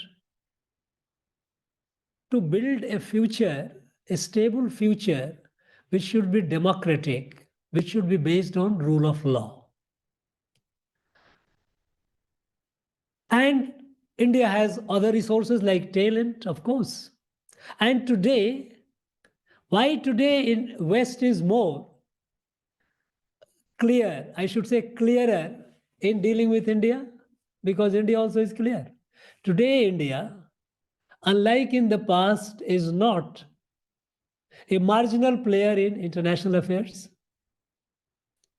Today, we are the fastest growing large economy in the world. You might have read in the newspaper, at least pink papers, economic paper, India is receiving India is the largest FDI, foreign direct investment destination. No country in the world is receiving as much FDI as India is receiving. Because India is also the West is looking at India also is a great economic partner for setting up industries, their bases. Because India has created, through its fundamental reform, it has created a robust institution, an ecosystem for doing fair business. Now, for in West, for them it suits that rise of China, which is anti-democratic, which doesn't believe in rule of law, it's its own rule. And here is an India which believes and firmly committed to democracy and established the largest vibrant democracy in the world. And today, India is so transformed that a country from the margin of the world affairs, it has come to the center stage of the world affair. Today, the international world community looks at India with expectation. Not only the developed country, but the undeveloped, developing country, like let us say in G20, but when India said it must be inclusive and broad African Union, nobody heard about African Union. Nobody was even thinking about them. It was India which decided and brought them inside. So profile of India is today is a country which believes in rule of law, which is highly committed to democracy, robust democracy, which has a robust institutional framework, all the institutions, and which is growing fast economically, and which is not a hegemonistic country. It is not a country when it rises, it at the cost of someone. When China rises, it puts countries in the debt trap, give them the money and make them trapped. Money for infrastructure, which are not needed for those countries. But result is those countries get into a debt trap. With India, they all feel happy that India is always a win-win. When India invests or gives aid to some other country, let's say African country, they give it in building roads, building hospitals, building infrastructure. Even in Sri Lanka, India has invested far more than China. But China invested in Hambantota port and the port became non-functional in the sense that it doesn't generate revenue. India has spent billions and billions of dollars, but in what? Building roads, hospitals, colleges, schools, research centers, community centers for the good of the people. So when India rises, it rises for the good of others. And today India has the capacity. That is how the West looks at India. But as far as India is concerned, India also looks at West as a partner in these areas, that yes, India is advanced. Those countries have advanced technologies. They have fat pockets, deep pockets. Their businesses should come and do business in India. We also need them. But that doesn't mean that we will tolerate a terrorist activity or a separatist activity on their soil. If somebody is trying to break India, like Khalistan is, India will act. And that is what India has done. That is what we did to Canada. That is what now, when the US has raised the issue, we said, yes, we will look into it. India's response is very clear. India does not believe in killing or in other countries just like that. We don't believe in these kind of things. So, since America has raised the issue, India has not said, no, we will not look into it. Yes, give us the evidence, we will examine it, and we have our own law. We have our own institutions. If there is a violation, we will deal with it. So it has nothing to do with, we don't take it as something which is going to impact. And we are not seeking any favor. By the way, we must be very clear in our mind. When we are engaging with West, we are not seeking favor. It is mutual. It is in your interest, it is in our interest. We must be very clear about it. Now, your second question of Nagaland and peace deal. The Nagaland problem is resolved. It is no longer a problem today. Nagaland problem is now today, if at all there is a problem, you say some small groups, these are law and order problems.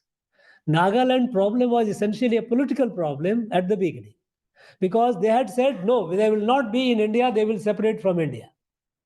So this political problem has been resolved. They have all agreed we will be within India and within the ambit of Indian Constitution. And now you have a small groups. There is no question of negotiating with them. They will come around. There are fringe groups, smaller groups. You have armed groups. Don't you have organized armed gangs in other parts of the country?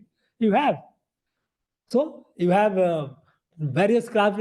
You have drug traffickers. You have armed traffickers. You have human traffickers. You have a problem. These are law and order problems. You deal with them. Our problem in Nagaland was essentially a political problem before, because they said we will break away from India, we will not be part of India, and we kept saying that no, let us find a solution. We have resolved, and they have agreed that yes, settlement is within India and within the ambit of Indian Constitution. So armed groups and all the smallest of all armed groups, that is a law and order problem, will be dealt with. No issue. Next. Rishabh Jain. A very warm good afternoon to you, sir. Thank you for giving your time to us. So my question is regarding the interview test. My question is that, sir, what are some of the primary qualities and personality traits that the UPSC will be looking for in a candidate in the personality test? Thank you so much, sir. Right. This question is relevant to everyone. Of course, all questions are relevant to everyone, but this question is the most important question, I must say, which I would have dwelt on my own, but good that you raised it. You raised it. You should all bear in mind one thing, that this is your personality test. This is not essentially a test of your knowledge. Your knowledge has been tested through your examinations, main paper. That doesn't mean that you are totally blank on everything. That's not. Which you are not. In any case, you are not. And what is personality test? Personality test means now Government of Union Public Service Commission is looking for potential civil servants. And so they will look for qualities in a potential civil servant. So what are the qualities in a potential civil servant? The first and foremost quality is that you must be cool. First thing you should remember that, which I often tell to the aspirants, that answer to your question, the question asked, is important. But more than that, how you approach the question is more important. Remember that. Your approach to the question, that tests your personality. That is a test how you look at a problem. Because as a civil servant, you will be dealing with problems at different levels in your life, service career. How you approach a problem and how one should approach a problem. First, when a problem comes, you must understand the problem. You should not have a preconceived notion. And your decision must be based on evidence, fact. It's not on opinion. And that is why a civil servant should not be opinionated. No, I believe this is what it is. No, I believe Manipur, there must be a present rule. It may be your opinion, but don't be opinionated. When a question is asked, don't be in a hurry to immediately respond. Because sometimes you will feel, oh, I promptly responded. Believe me, that's not a mark of it. You think over, listen, understand, digest the question. What is the question about? And then you approach the question, frame your answer. On the question on which, first thing, if you have facts with you, you give the answer, but back it with your fact. I am saying so because of this reason. I am saying so not because I believe that this is how it is. The moment you say, I believe so, you are opinionated. There's no question of your belief. Don't use such an expression. I believe this is how it should be. No. Your belief has to be based on fact. So in your approach to question is more important listen the question, digest the question, and then you respond. And in case, if you are not aware, if you are not in a position to answer, don't hesitate to say, sorry, sir, I don't think I'm prepared for this question. I'm not aware of the full facts. I may not be able to. So you must be able to also admit it. Because then when you say, I'm not able to respond, I'm afraid I may not be able to respond because right now I do not have all the facts with me. That means the interviewer, they know that well, you are not, at present you are not equipped. But you accept it. Not that, irrespective of the fact that you are not, you start blurting out something. No, that will go against you. Number one. Number two is,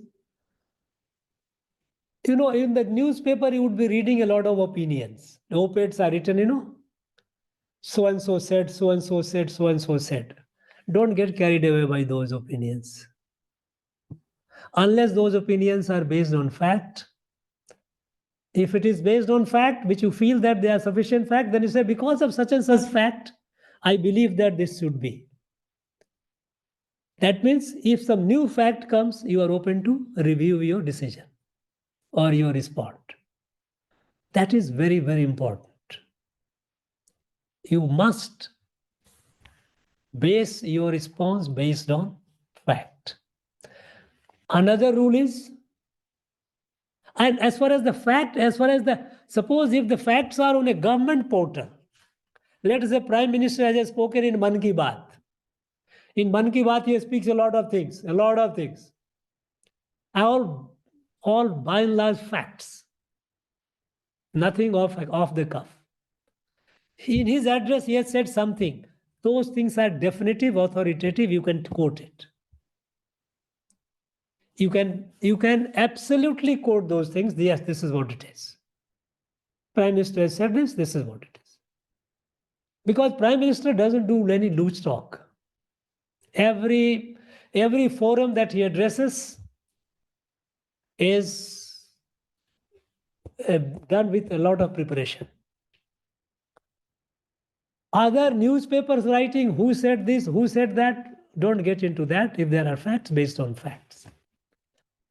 Don't be overtly critical of central government policies. If you have, maybe as a student, you might be a free thinker, you might be saying that, no, I don't believe in this policy of the Prime Minister. If you try to be like that, that shows that you are not mature. You are unfit to be a civil servant. You may be fit to be an activist. That's okay. You go and do your activism, but you are unfit to be a civil servant. So don't be overtly critical of the central government policies. Any question, listen to the question, respond to question, give facts that this is how you are saying that. For example, the first question was asked was Manipur. When you say that situation is improving, you could deviously say because over 60 bodies have been disposed. This is a fact. Now, the moment you have said that 60 bodies have been disposed, the interviewer will know, oh, this guy is, no, he is well put. So give fact. And of course, there are certain qualities which I don't know how you can immediately develop, but try to be pleasant, try to be amiable, don't get ruffled. Don't get, suppose one or two questions comes which you don't have an answer, think over it, try to and say that I'm afraid, sir, I don't think I have all the facts. So I may not be able to give you a convincing reply or a reply with which I am confident. It should be more important that I am not confident about it because I do not have the facts. So the trait and quality needed in a civil servant is that a civil servant takes decision based on fact, not on preconceived notions. A civil servant is not opinionated. I believe so. No, it is not like that. And remains cool. Don't get excited. Sometimes a question is asked, don't get too excited. And no. Getting excited is not a mark of a mature civil servant or a civil servant, put it this way. Even suppose somebody does pass a comment on your personality, which may look a little adverse comment, smile at it. Don't get offended by that. Yes, next. Divya, please ask your question, Divya.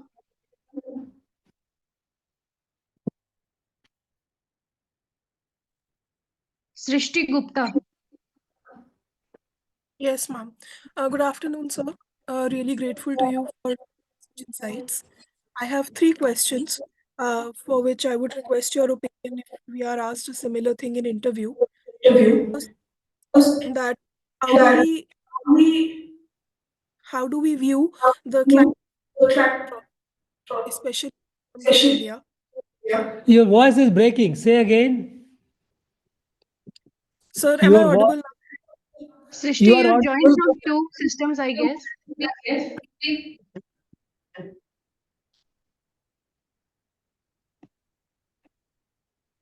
Okay, I think we'll move on to the next channel.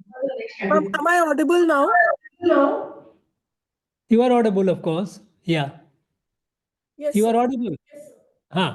Say, ask your question.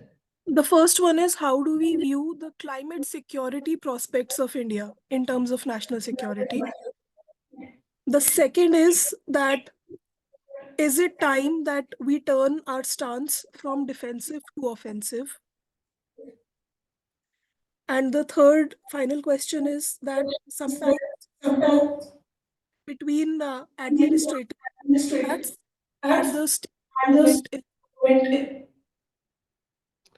No, your third question is not clear. It is broken. Please say, repeat again. friction between bureaucrats and state governments. Can you repeat your third question, please? So friction between bureaucrats and state government. Friction. Okay, right. Friction between the state. Look, as far as the climate security is concerned,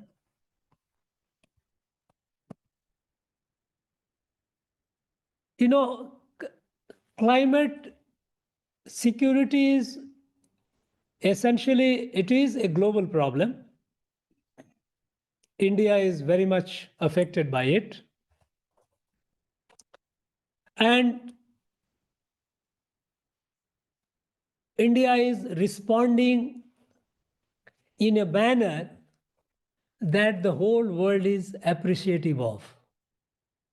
And in fact, on the climate front, the world is looking at India's experiment with a lot of hope and expectation. Now, what are those experiments? What India is doing? We know that climate crisis or climate problem, one of the major factors contributing to the present climate crisis is carbon emission. Emission of carbon for getting energy. As far as India is concerned, India accounts for 18% of the global population, 18%. But India's carbon footprint is less than 5%. So we are already a country which we can say that, look, if there is a problem, and which is a problem, climate crisis, we are the one who are contributing the least. But that's not India's stance. I am just, for the sake of clarity, I am telling you that the countries which are largely responsible, they are not as bold in taking initiative, whereas India, which I gave you the figure that the 18% population accounts for less than 5% of the carbon emission. But what India is doing, you know that one major source of climate crisis is energy, carbon-based energy. course, the carbon emission, greenhouse effect, temperature rises, and it creates problem. Now, India transition towards green energy. Non-carbon energy is most remarkable in recent decades in the whole world. The determination is moving towards a carbon-free energy environment. We have already set the target that by 2030, 50% of our energy requirement will be carbon-free. And we are moving decisively in that direction by a basket approach, basket of energy. Let's say solar energy. Solar energy, about 10 years back, India had less than 3 gigawatt solar energy capacity. Today we have crossed 70 gigawatts, more than 22-23% increase. Massive thrust on solar. We are generating, and we are also encouraging the world, especially the sun-rich countries, who are becoming member of the International Solar Alliance, which is India lead in 2015-16. 2015, the concept came. 2016, ISA, International Solar Alliance, was created by India and France. So, moving, that's the solar. Now come to other forms of energy. We are very ambitious about moving towards wind. We are moving towards waste to energy. Ethanol is, though it also has some carbon element, but much, much less than fossil fuel. But ethanol is agro-based. We know that mostly it is sugarcane through molasses. We have set a target that by 2022, 10% of all our fuel will have ethanol blending.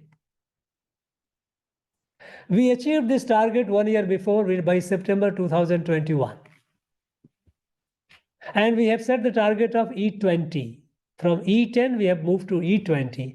That 20% of our fuel will be ethanol blending. It helps the farmer because they also get income, more income.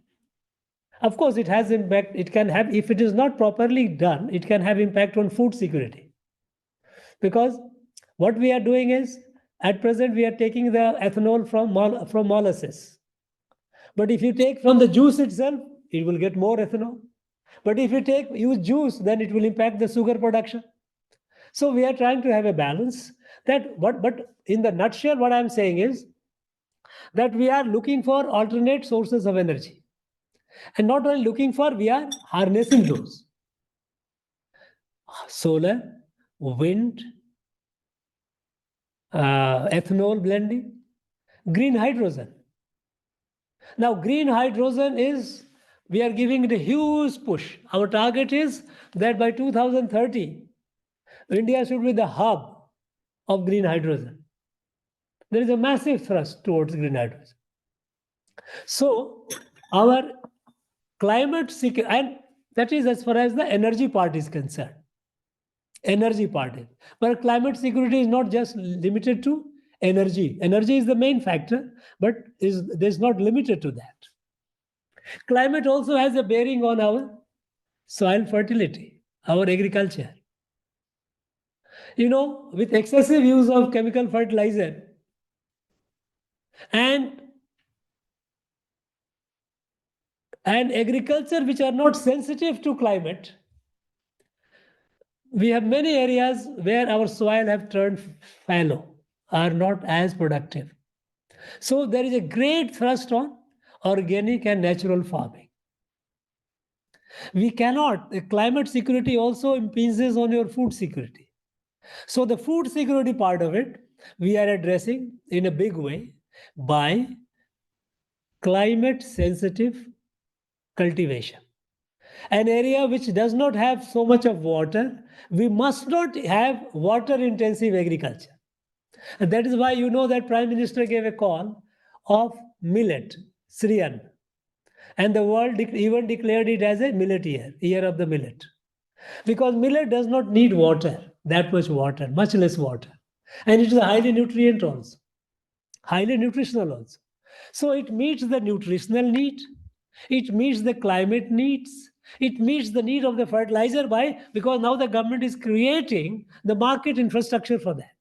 Because when the farmer does the millet cultivation, which is a climate sensitive cultivation, then they must have the proper return. So for that, creating the market. So we are approaching that. We are also doing that. Natural farming, agriculture farming, climate sensitive farming, organic farming, natural farming.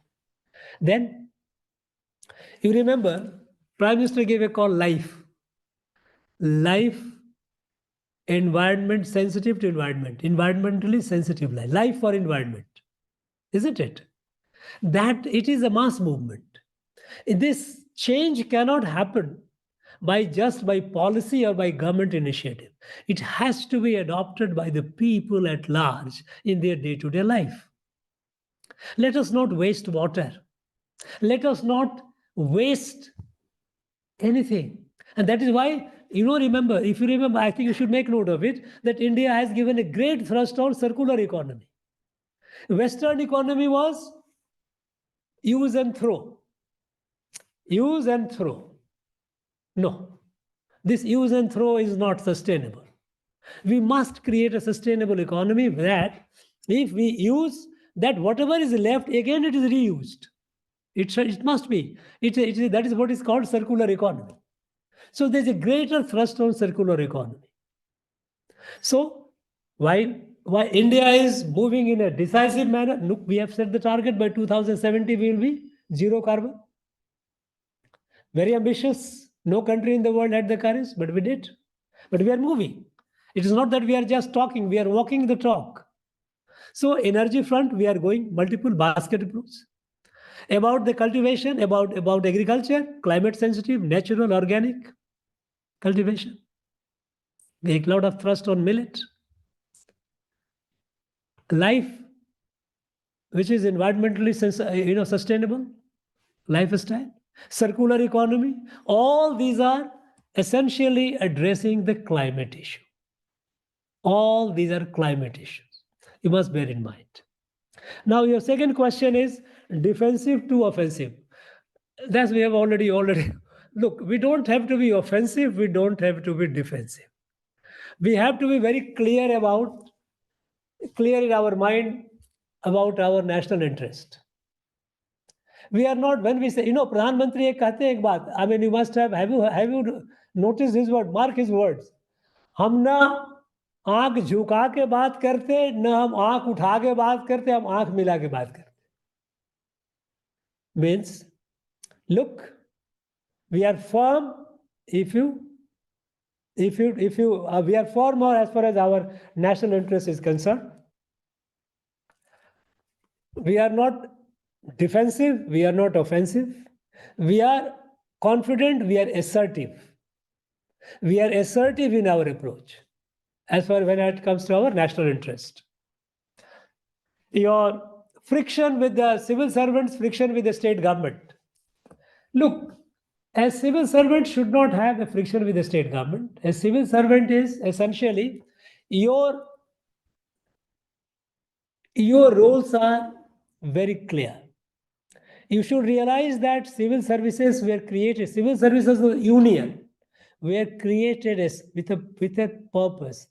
The nation has an expectation from you that you will serve the people wherever of the state where you are to the best interest of the people. Now, while you serve, if you are in a law enforcement, your primary guide is the law, nothing else. If somebody is violating law, that person has to be dealt with law, irrespective of whether the person is related to someone or not related to someone. If a politician tells you to not to save some wrongdoer, lawbreaker, well, you have to politely say it is not possible. When there is a clarity, but when it comes to the policy matters, in the policy matters, there is no legal framework that tells you that this is right, this is wrong. So there you are supposed to give your best possible advice. Best possible advice based on your understanding of the situation. As I said, as a civil servant, you take decision based on fact, not based on a political consideration of your minister. So you have the fact, take the facts, collect the facts if you do not have, and write down on the file that under the situation, this is what the right policy is. Or if there is a policy which is being put up with government would like to push, then you tell them that these are the flip side of it, these are the negative side of it, this will create a problem. Honest advice to the political executive. Many a times our civil servants do not do this job. As a result, I don't say always, but quite a few times, our civil servants do not do the honest job. As a result, even the political executive do not take the right decision. They take decision is fine because they also they trust you for giving them the facts. So when your decision, which your recommendation is not, decision is not yours, decision will be theirs. But your recommendation on the file has to be based on fact in the best interest of the people. After that, if they overrule it, which they can, because after all, they are accountable to the people, not you. Then in that case, you have no option. If that is the policy of the government, the policy of the government, you have to implement it. There is no question of any quarreling with that. You are not to quarrel with the government. But don't abdicate your responsibility to give honest advice. If you give honest advice, and what is honest advice? Honest advice is advice which is to the best interest of the people of the state. And that advice must be based on fact. Put it on the file. And if they ask you, many times politicians, they don't like an uncomfortable note on the file because they will be caught tomorrow. Suppose if you have written the facts, all these things on the file, then overruling that will be a problem. Tomorrow there is a change in political dispensation, there is something, they will be in trouble. So they will ask you, no, don't write this. To that you politely refuse. No, sorry, sir, I cannot. I have to write my thing. You know, as a civil servant, you have to be firm, but you also have to be polite. If you are not polite, you cannot afford to be firm, because your impoliteness will cost you dearly and you will all the time be defending your impoliteness. You have to be polite, you have to be firm. Many a times an unpalatable situation will come, but you have to accept it. Have you done your job? As far as the law enforcement, you have gone by the law. As far as the policy, you have given your best advice, recorded it on the file. That's all. And there is no room for friction. If politicians, they find you inconvenient, they will transfer you. They will put you somewhere else, fine. Unless you have your self-interest and you like to be in such and such place, you don't have to worry. Many a times our own civil servants, they fall prey to their own convenience. Okay, I want a convenient posting and that, okay, curry favor. Don't have to.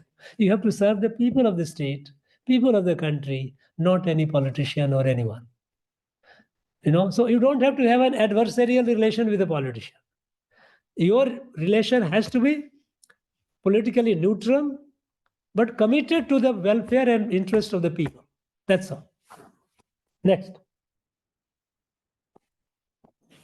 Rahul Kumar.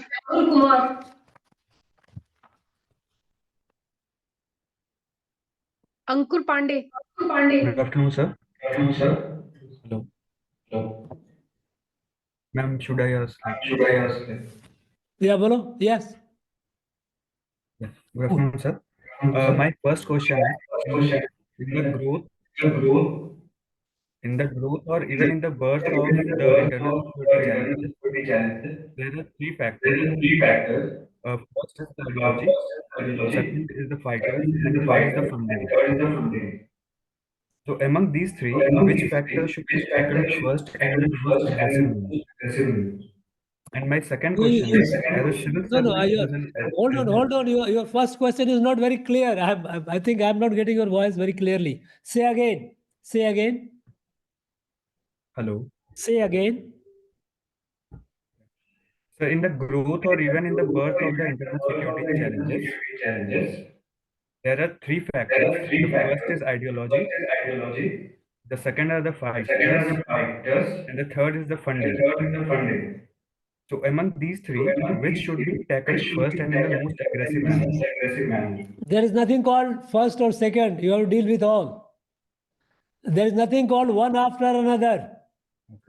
It is not a sequential treatment. National security cannot be dealt in a sequence.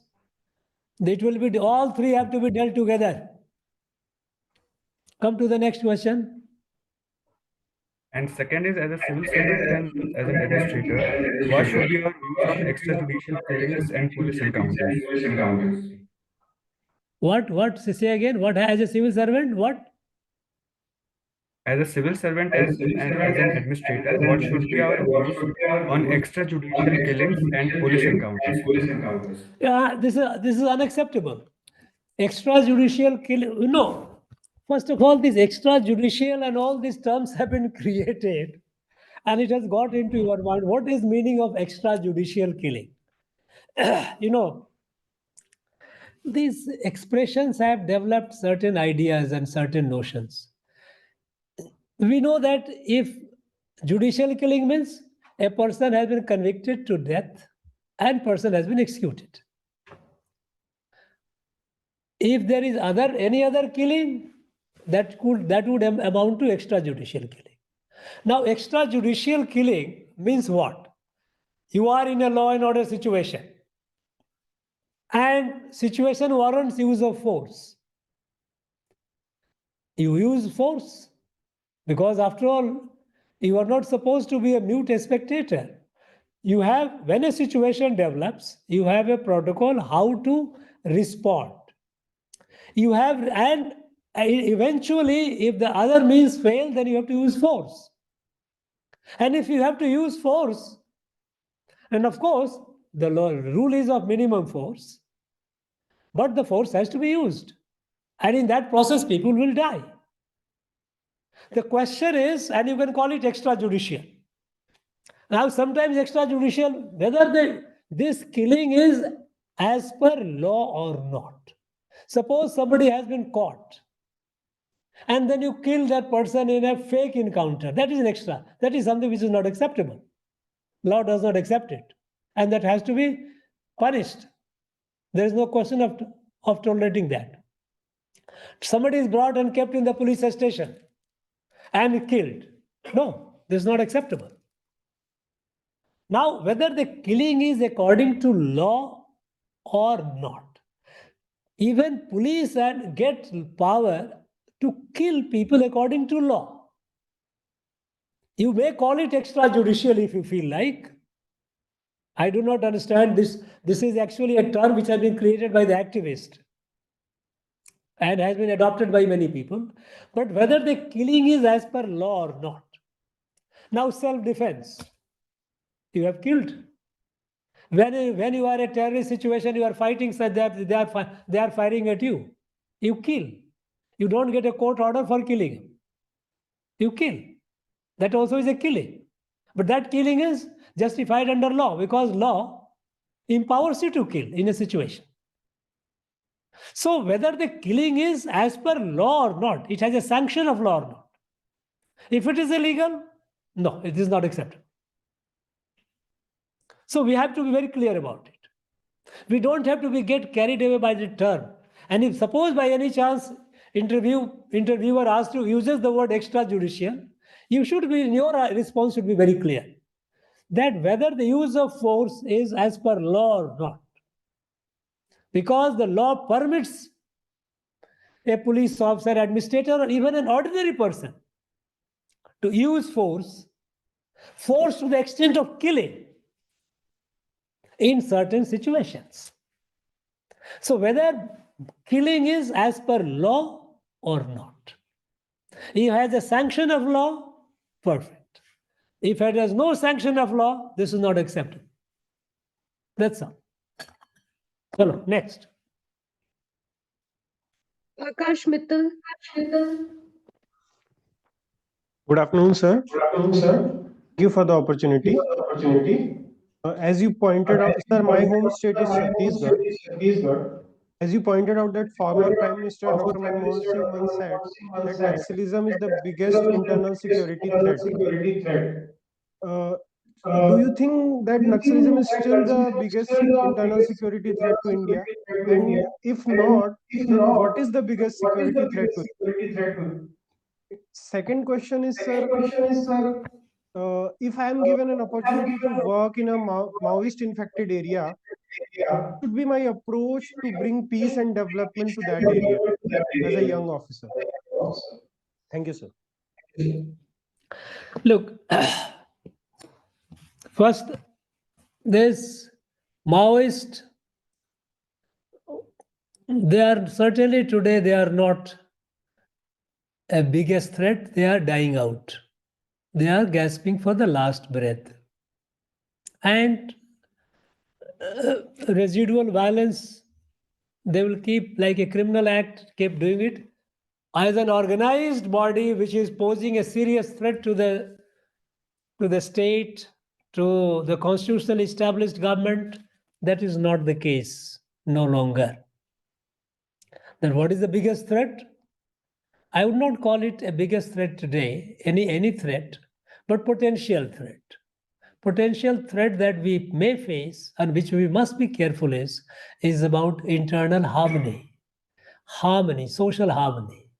Because a lot of attempts will be made and are being made through disinformation, through all kinds of using even the modern technology to create tensions in the society. So maintaining the social harmony is I won't call it today, it can be, they are trying to disrupt, because no country in the world or no force in the world has the courage to take on India frontally. So they will try to do this through internal subversion, maybe cyber. Today you can say that yes, there can be, a threat can be through cyber, which is not visible, but it can create a lot of loss, a lot of disruption. I mean, and in the age of technology, also use of artificial intelligence, AI-based threats. These are, now for that, I won't call it the biggest threat as it stands today. As it stands today, we do not have any major threat to our country. But that doesn't mean that we do not have any potential threat. First of all, we have to maintain our social harmony, because there will be attempt to disrupt it, and there are attempts are being made. There will be attempts to find invisible wars like cyber attack. We have to be prepared for that. We have to prepare the capacity for that. Use of artificial intelligence to create subversion and sabotage in our country. We have to be. So these are potential threats. Existing, looming, we don't have. Today, we are a very robust country, and we are confidently moving forward. As your role as a civil servant in an area affected by Maoists, the area affected by Maoists or any area, because Maoist affected area have been especially disadvantaged because Maoists did not allow development to happen. So that area is relatively far behind on the development indices, whether in terms of health, in terms of education, in terms of electricity, communication, nutrition, all those things. You have to work hard to see that the basic ingredients of citizenship, a healthy citizenship, which are available to our rest of the country, it should be available to them. You have to give this thrust on all these. See that everyone in your charge has access to health care. Everyone has access to portable drinking water. Every house must have access to cooking gas. You know, every child must go to school, and there has to be a lot of emphasis on skill development.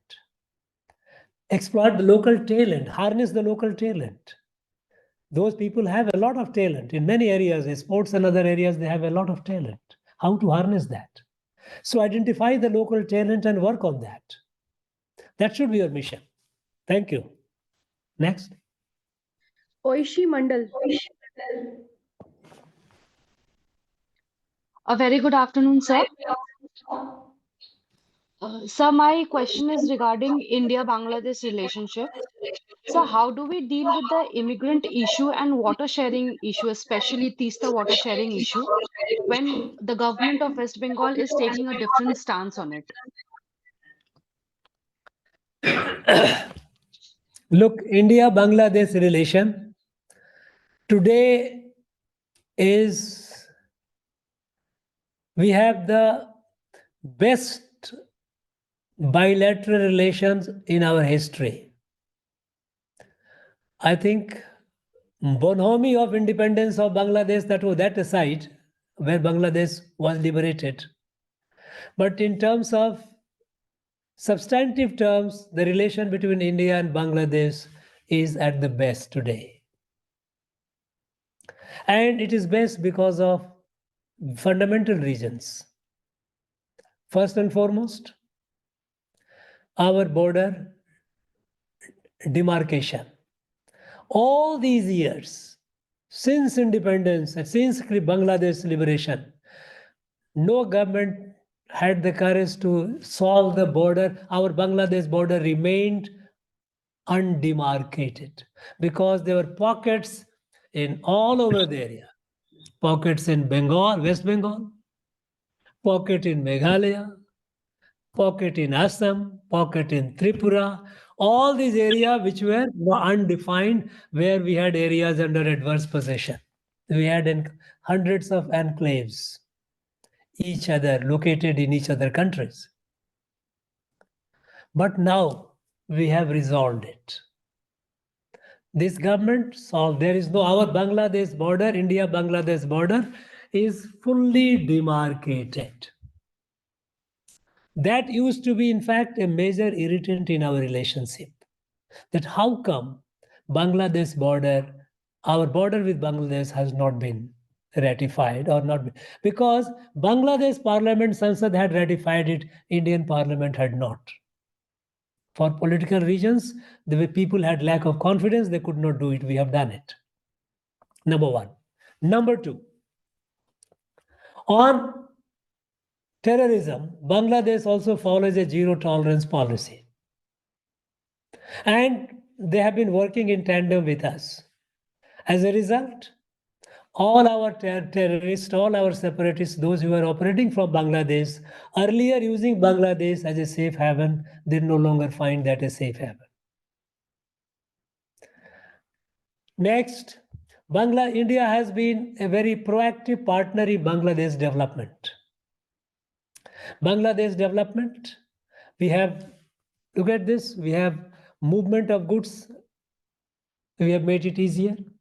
Building of roads, building of rails. We have connectivity through Bangladesh to our northeast. Now, we have also given preferential treatment to Bangladesh as far as India as a market is concerned, because Bangladesh, with India, Bangladesh has a balance of trade issue. Because Bangladesh imports more from India than exports.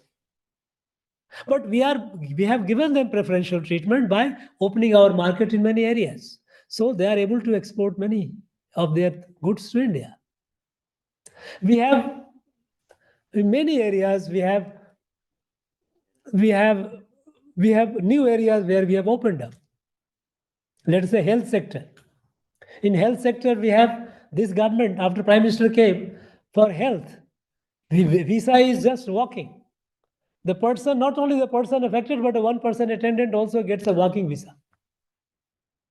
We have flights operating, so many flights operating to different places in our country where we have health facility between Bangladesh and India.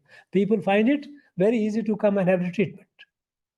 Now, about the river water issue, a state government taking a separate stance is a political stance. It is unfortunate they take a stance, but I don't think that is going to affect our relation with Bangladesh, because in any case, the relation with Bangladesh with a foreign country is a matter of the union subject. If a state cooperates, well and good, it's very good, it works, it helps. If the state does not create, they create problem. They do create problem, and that is a factor that we are conscious of. But as far as even the Tista water sharing is concerned, I think we have an issue, because when the season comes, their point is when there is rains are more, you release the water. When the lean season, you do not give us the water. But we have a reasonably fair mechanism of measuring the water, availability of water. Both countries experts, they have a joint working group, and they work on it. So I think we have a very satisfactory mechanism. Bangladesh, West Bengal government, whatever noise they make, the fact is that today we have the best of relations with Bangladesh. Chalo, next. Vijeta. Good afternoon, sir. Sir, my question to you is on Indo-Pak issue and being Pacific. So you made India's stance clear. However, often advise the middle path while answering questions in the interview. So as an individual coming from an army background, should I take a definitive stance on other issues or choose the middle path? Look, I do not know what is middle path. Right. Middle path is a philosophy in Buddhism. That one should not be too excessively attached with anything. One should not be completely detached, follow middle path. In our case, it is our national interest. That is the path. Our path is our national interest. And we like to take the path which serves our national interest in the best possible manner.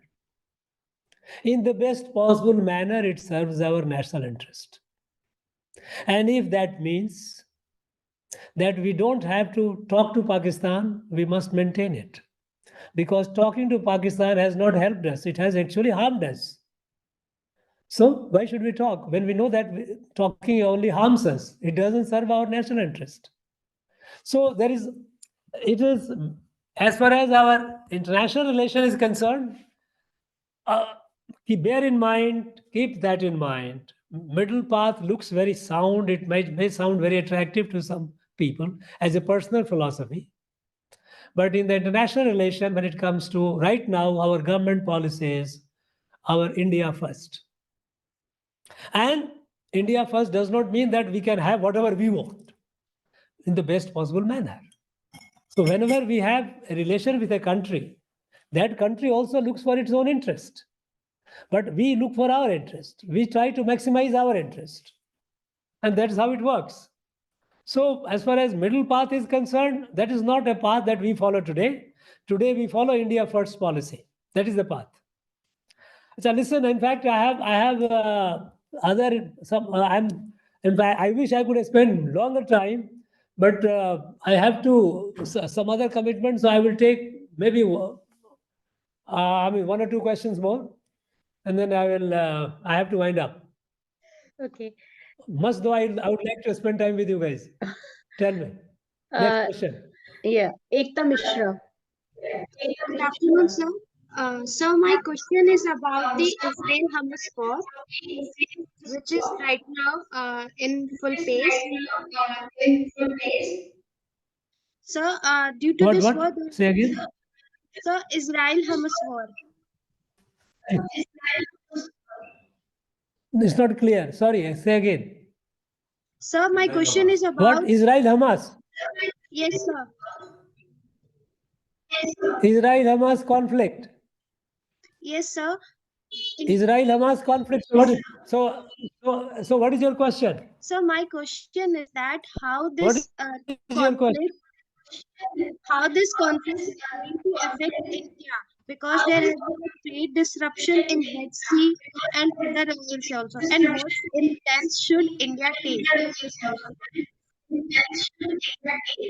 क्या बोला समझे? You follow? So I'm not able to understand what your Israel-Hamas conflict. What is the point that you are asking is not very clear to me. I'm not able to hear you. The voice gets jumbled up.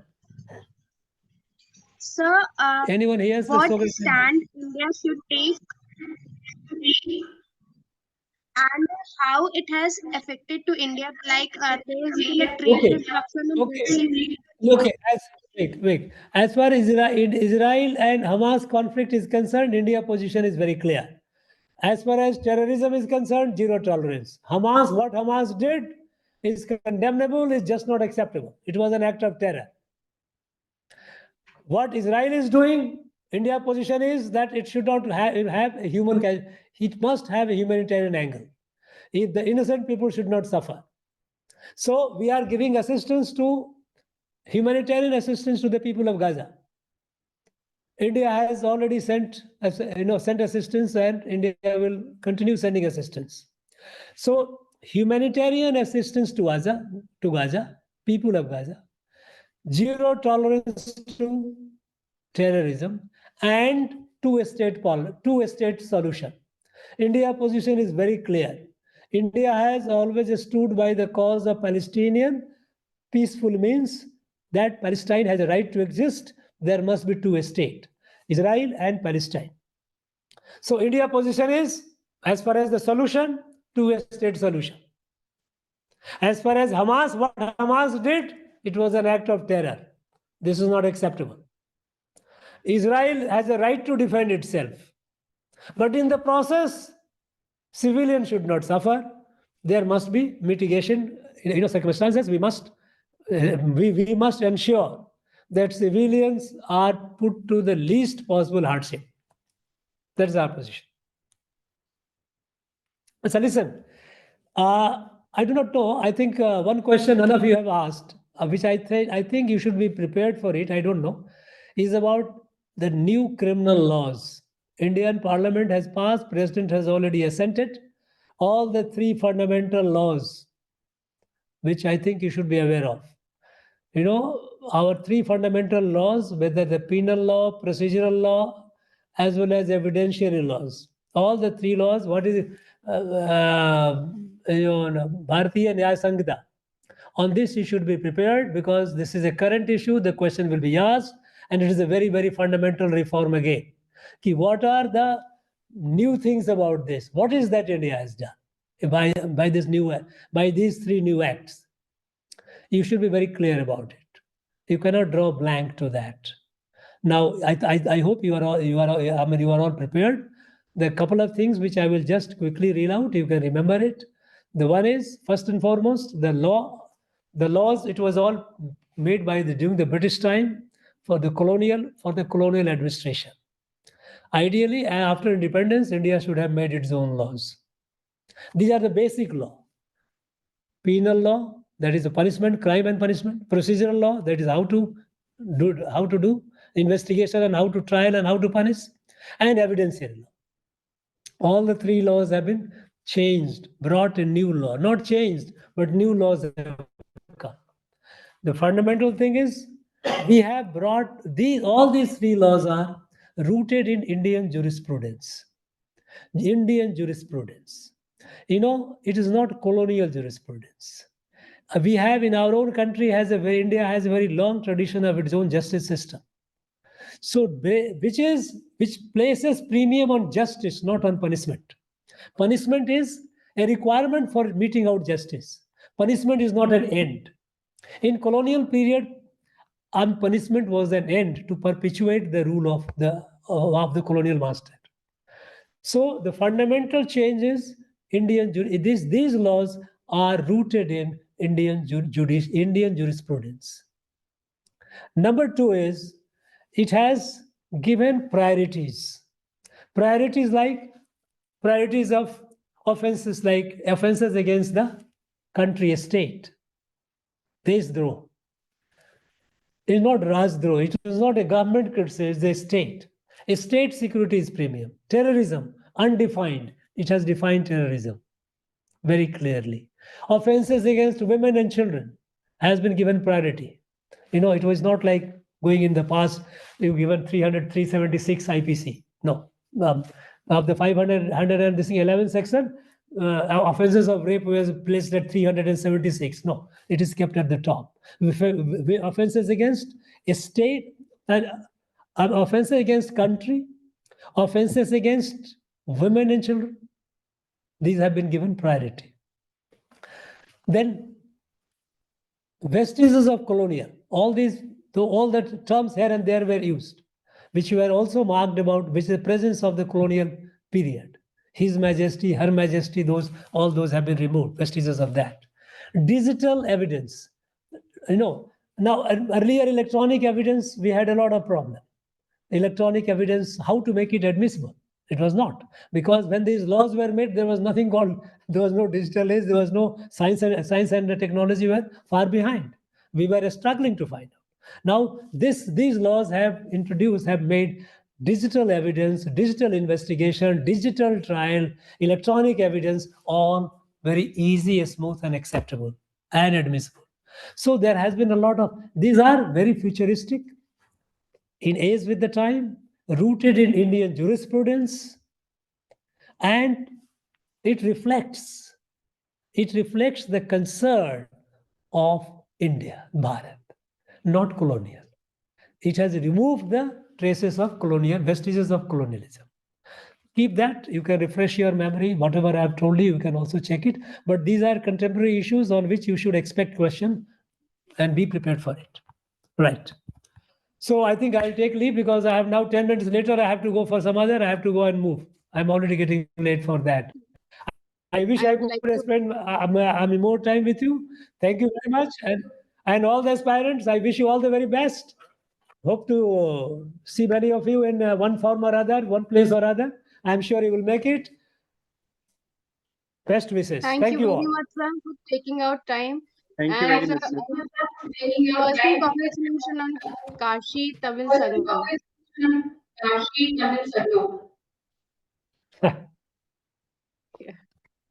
Thank you. Thank you very much. Okay.